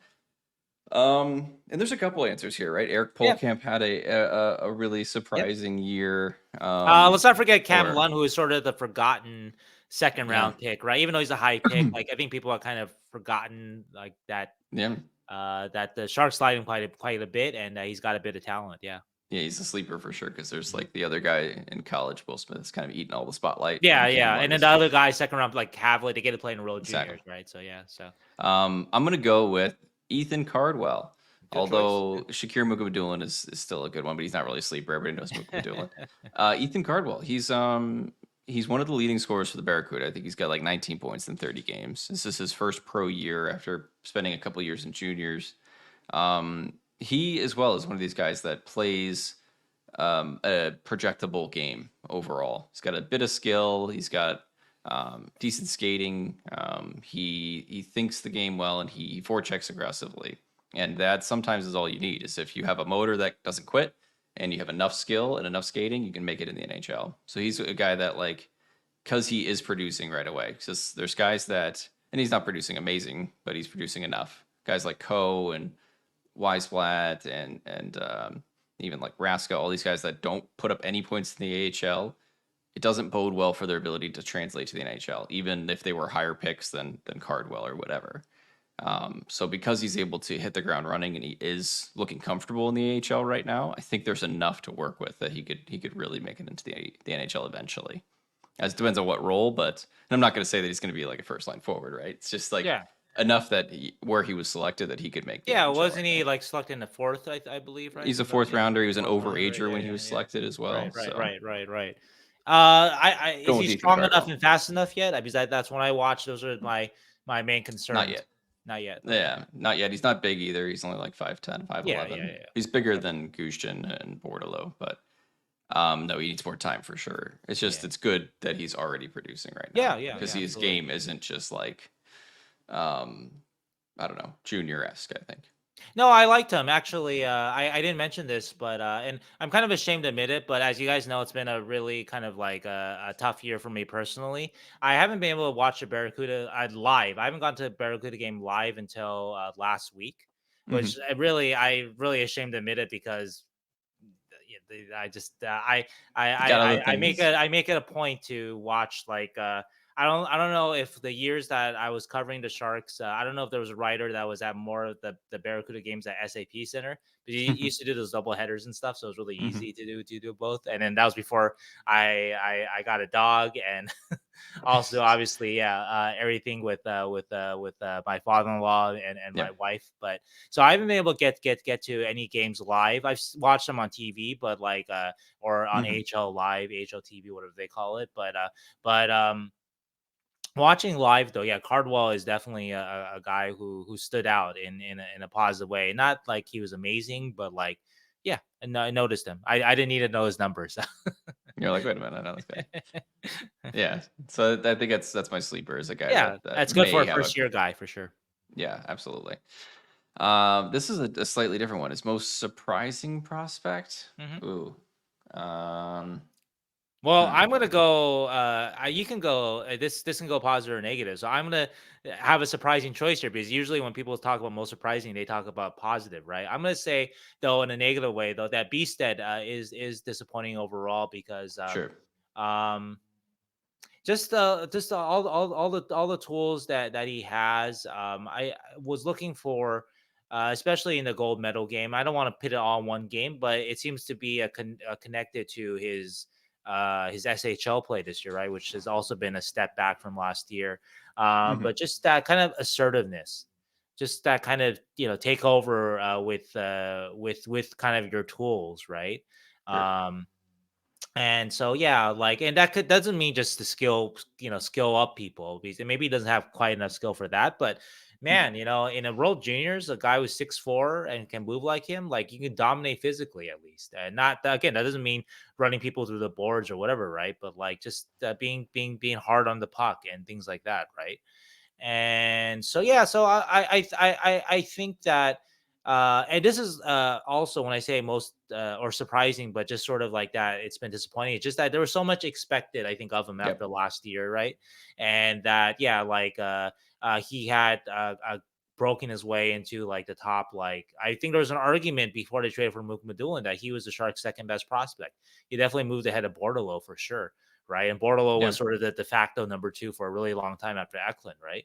And so, yeah, so to see, I guess, a guy that had been at such an upward and kind of not not to say he had to continue exactly, but doesn't feel like it's going upward now. Now Exactly. there's a little bit of a dip, and not a huge dip. He's still on a silver medal winning World Juniors team, right? Sure. But uh, he's got to bounce back with something, right?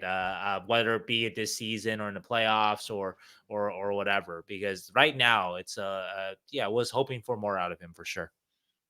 It's a yeah, very fair assessment. It was trending in the direction of, because of his size and his position and everything. You're thinking this is like your middle six center or maybe Yeah, your yeah, second line center after last year, and then this year none of the offenses really panned out, and it I don't know. He's just not aggressive enough offensively, I think is a way to put it. And I don't know if that's really going to start to develop. Hopefully it does, but you're right. and Surprising that again, he didn't continue.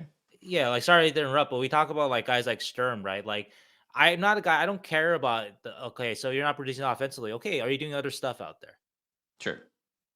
And so that's where I think he'll have to figure that out at some point. Not yet. He's young, right? But at some point, Yeah. if the offense isn't there, that's fine.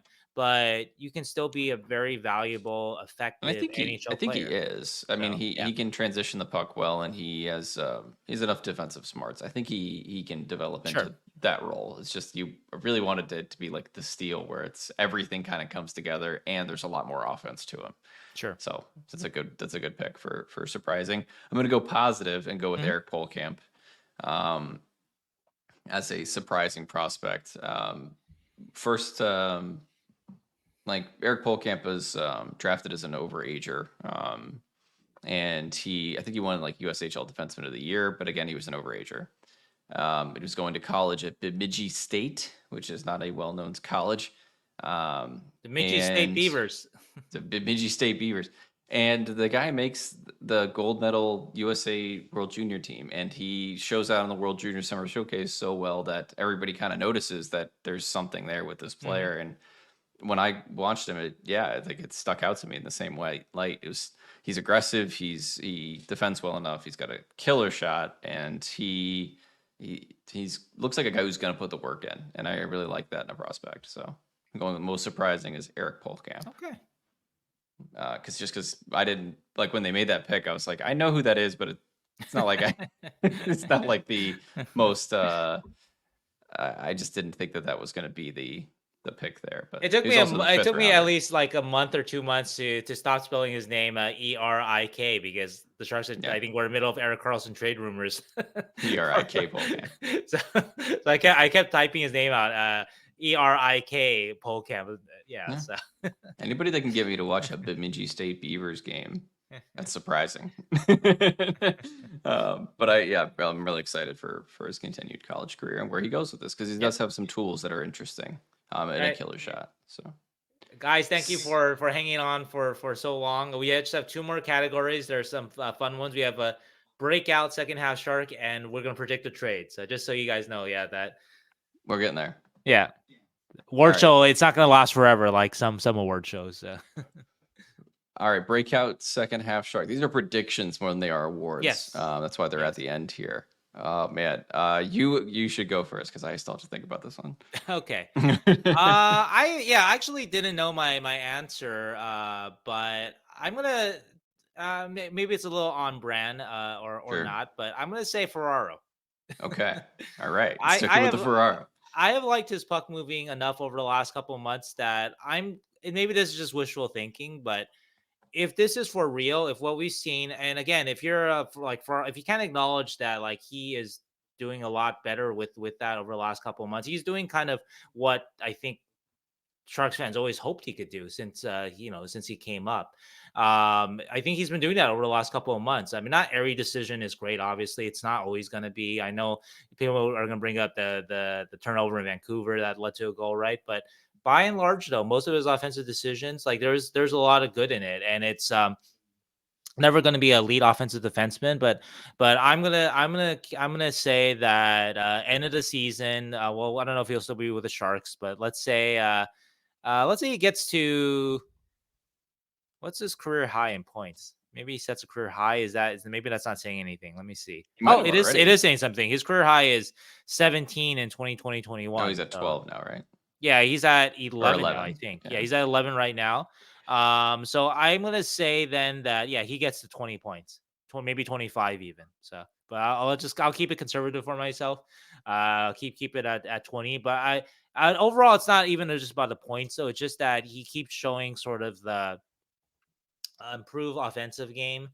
Sure. That's a real thing of his now, and his defense stays this about the same, right? Which is there's good and bad with it, right? Like I always say, he's a very good one-on-one defender. He does get lost in the team kind of who he should be covering, but on a bad team, I think that's challenging. I don't blame him Yeah. that much for that. But anyway, so two other guys I thought about, I'm just going to throw out shout outs to them is that I did predict Zadina as a 20 goal candidate at the beginning of the season. He's not going to make that because he's got to score a lot of goals to get to 20.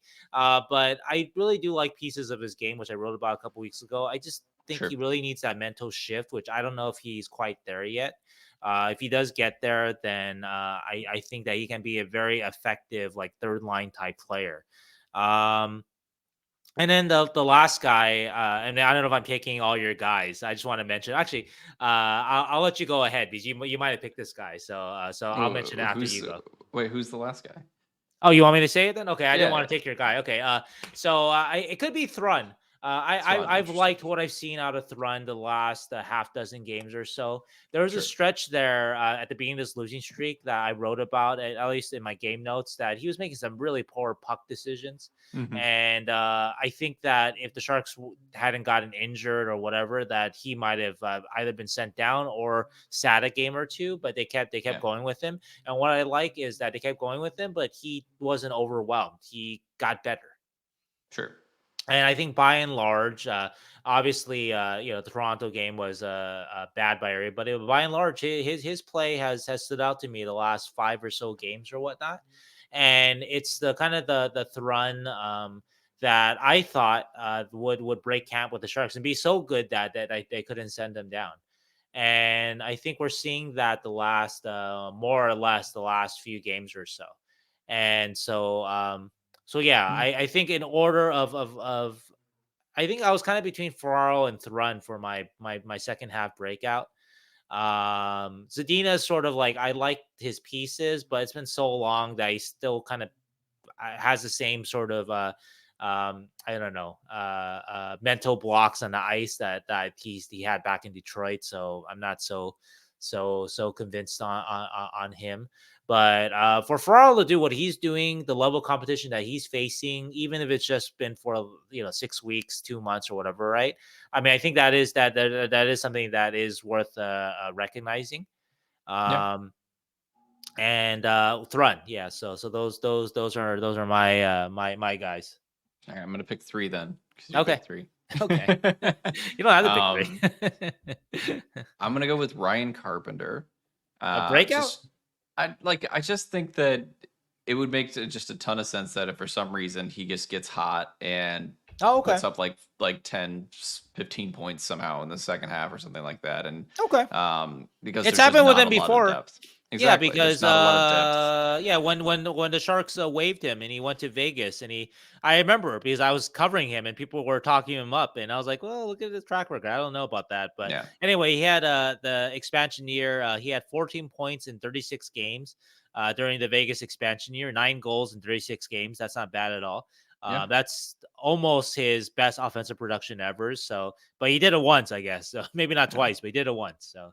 So a breakout candidate that might, he'll probably get waived in a month and I'll be wrong. But I think I don't no, think the I Sharks can think afford to waive him, to be honest. true. But I yeah, think he's one of their few forwards. yeah, a few centermen. I Yeah. yeah. My second one, and this is going to be tough because he did Mhm. not have a good game yesterday.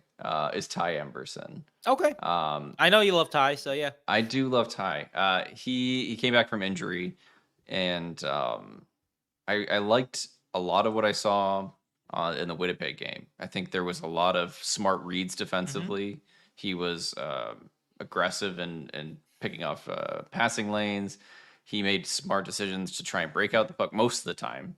Um, and then it kind of, I feel like the Toronto game, like his confidence just like looked horrible. Like Hmm. he looked scared when he was trying to break the puck out. He looked scared when he was trying to complete like dangerous passes. And I don't know. And then also defensively, he looked a little bit lost and was just trying to make the too simple of a play that Toronto was just kind of like running circles around him. So it's tough. I think he's still a young guy, a Yeah. young defenseman, but he has enough traits there, and I like his skating and his mobility enough and I've seen good defending from him that I think that it's possible that he could be a breakout candidate. It's just he Okay. had a really rough game. I think that's a good one for I sure. just I will really say hope he too turns it around. that before he got injured in New York, that I think Quinn has said that like he thinks that that time he got hurt. And I don't think it's faint praise because the Sharks aren't very good, very deep defensively. But I think Yeah, he meant it when he said that Emerson was at that point he thought that he was playing like the second best defenseman on the Sharks after Ferraro, of course. yeah, So yeah, I think Quinn did mean that, and so I think yeah. that's a good choice. Hope he resets his brain a little bit. It Yeah, was a I'm rough sure he game. will. That's sort of the Thrun thing, right? Like, Hmm. reason why Thrun is on his list is because I saw and I thought that Thrun had that maturity. I've talked a lot about the Yeah, maturity difference between a Thrun and I think a Mukmadulin, and that's sure. part of what I saw with Thrun that I thought that he would be able to kind of not internalize his bad games too much and come back from it. And looks like Thrun has, and maybe Emerson has that in him too. So we'll see. And also Jacob McDonald is our no, I'm kidding. It's our last breakout. No, it's I'm going to choose If Pohlkamp Kaapo keeps scoring Kahkonen. at this rate, that's gonna be crazy. So yeah, he might Yeah, score 20 goals if he gets nah. healthy. My real one is Kaapo Kahkonen. I think Okay. he's Oof. going to go Okay. on a little bit of a goalie run, whatever a I goalie mean, run he's been on is. a nice run in December, so Yeah, so I think he's going to kind of just take off until he's no longer a shark in February. Um, but he's the breakout second half the shark. He's classic gonna play your way out of last out of place, play San your way out Jose. of San Jose. Good for you, just like Timo last year. So Exactly. That's gonna be Capo. Good on him. And we'll get whatever we get.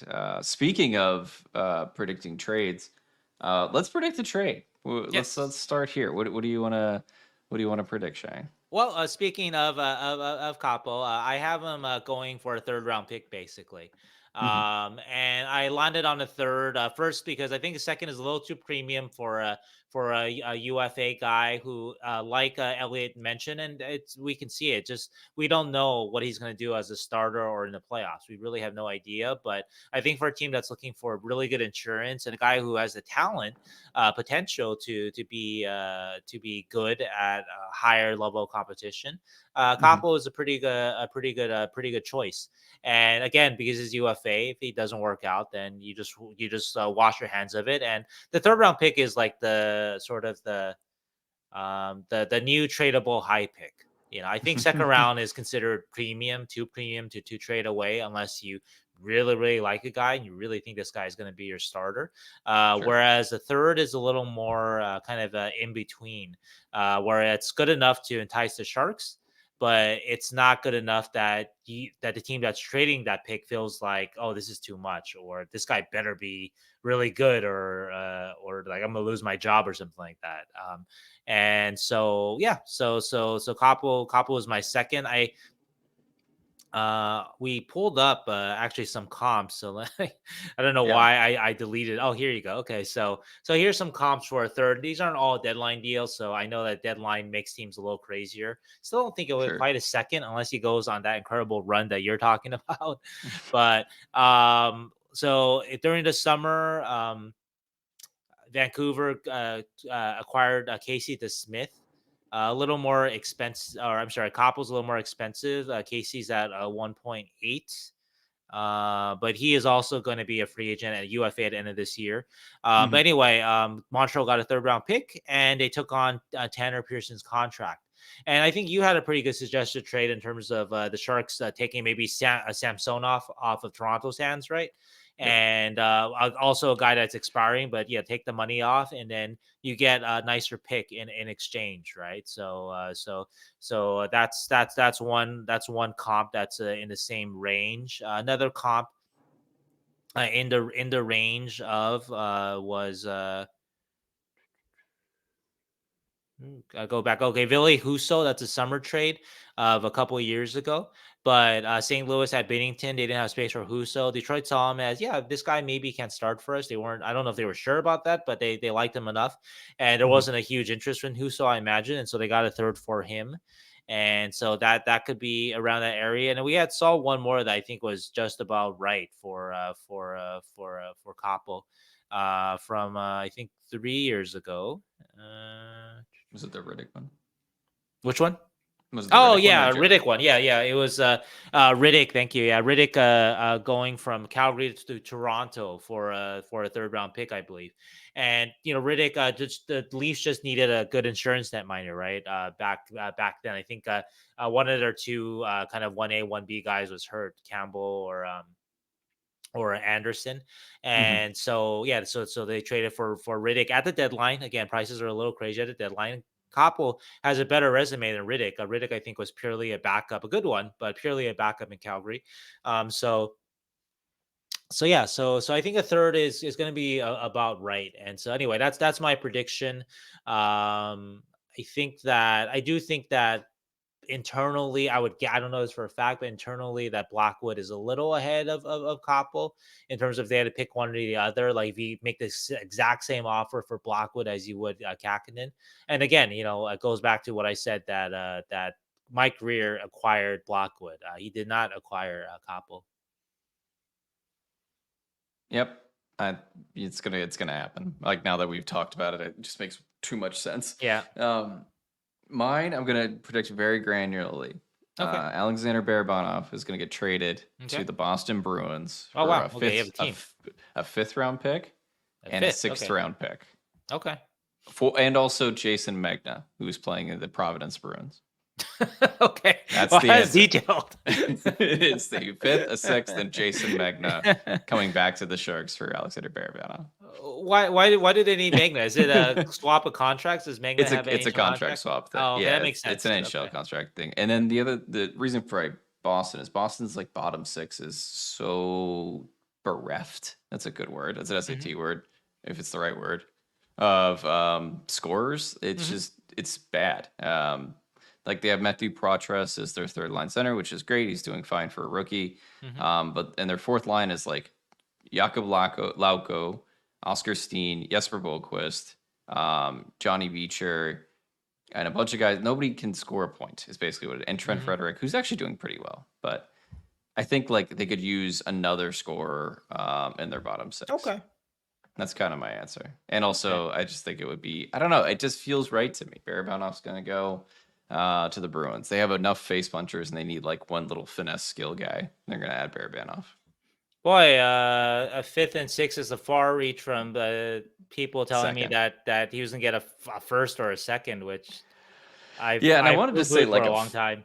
I wanted to say like a fourth, and it's possible that he gets like a fourth, but he really has not played well enough to deserve more than a couple late round picks or So maybe a fourth. you're not predicting that in the next month or so that he picks up his game a bit. Maybe. I mean, Okay. he's what, 7 points in 20 games. Eh, I don't know. I don't think he's going to pick it up to the level that he might get like a high pick or whatever. I don't think that's Mhm. possible. Just because teams also now know, again, the NHL GM's value that consistency thing.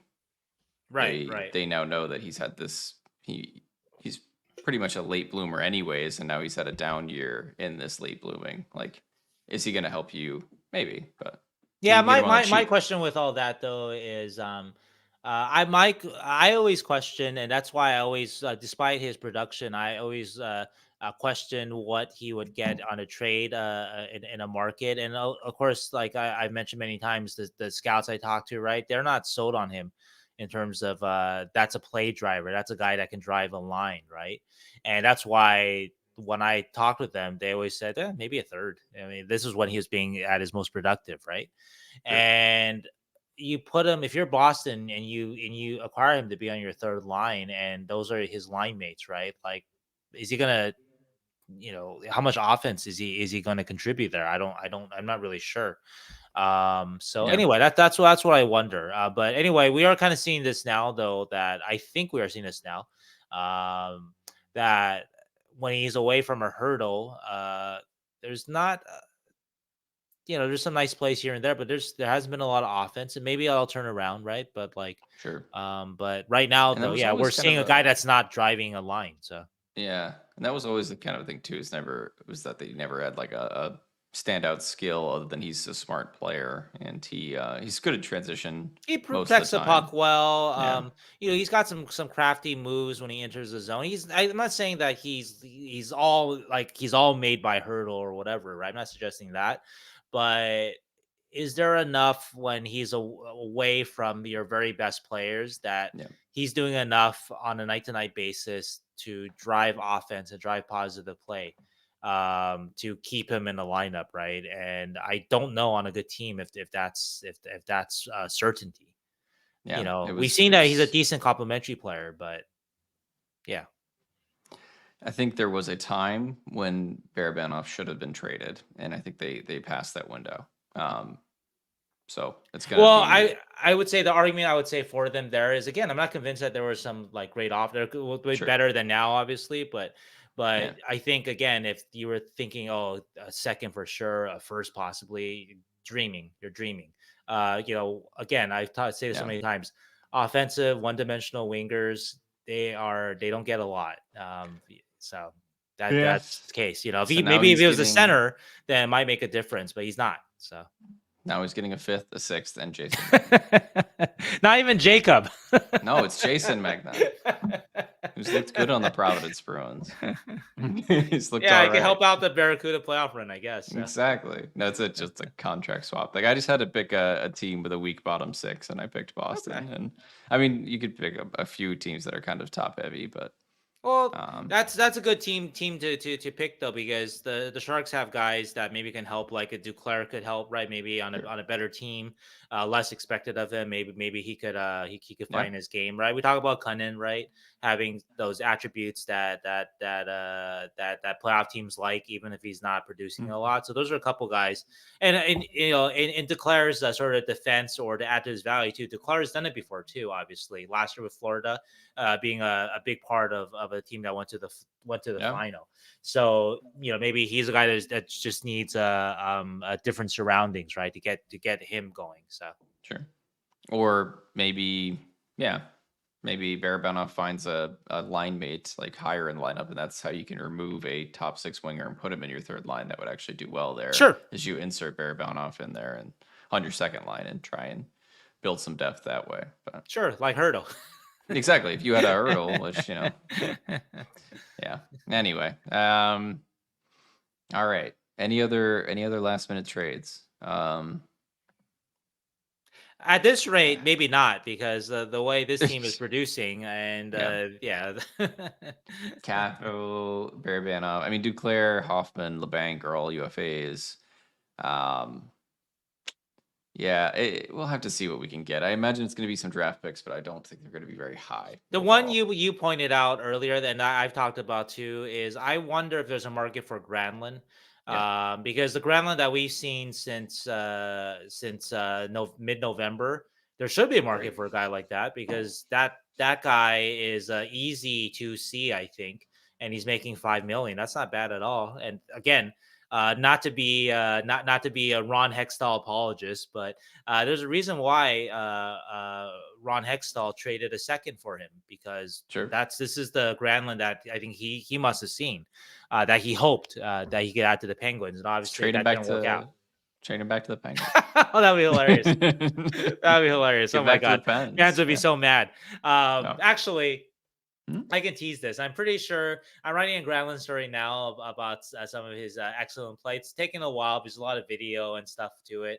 And Sure. then I did a long interview with Mikhail too. And I might start it. I might start it. Eat your heart out, Pittsburgh. Yeah. I love it. Yeah, I wonder if there is a market. It's just nobody wants to be the team that did what Pittsburgh did, so nobody's going to pay a second for him probably. Yeah, I do wonder about that, and also it's not the first time, obviously, that he's had a tough transition to a new Yeah. team at a trade deadline, right? Minnesota and Nashville years ago. So I wonder if that's sort of a reputation now he has, that he's a guy that takes quite a while to get acclimated, right? Obviously, and even with the Sharks, right, started off slow, but there were injuries involved and all that stuff. So I don't want Mhm. to judge him too harshly on that. But yeah, so I do think and that will lower his value, and then there's less of a point for Mike Ritter to make that trade, right? If you're just trading him for a third round pick or fourth round, it's kind of like, what's the point? We the cap space, we don't need a cap space, and he is so vital, right, in the development, I think, of their young wingers. So yeah. So I don't know. Yeah, I don't know if the value will be there just for those kind Sure. of red flags or whatever. But if again the player that he's been since mid-November, that player is definitely worth a second round pick at his contract. So maybe even Yeah. better. But again, that's not the only way the GMs are going to judge it, obviously. So I do wonder how Greer is going to approach this deadline because I don't know if I mean, last deadline he was kind of trying to pick up as many late picks as possible and was trying to get like nickel and diming for a fourth or a seventh or Mhm. whatever. Hopefully he does that again because I find it fun, but we'll see.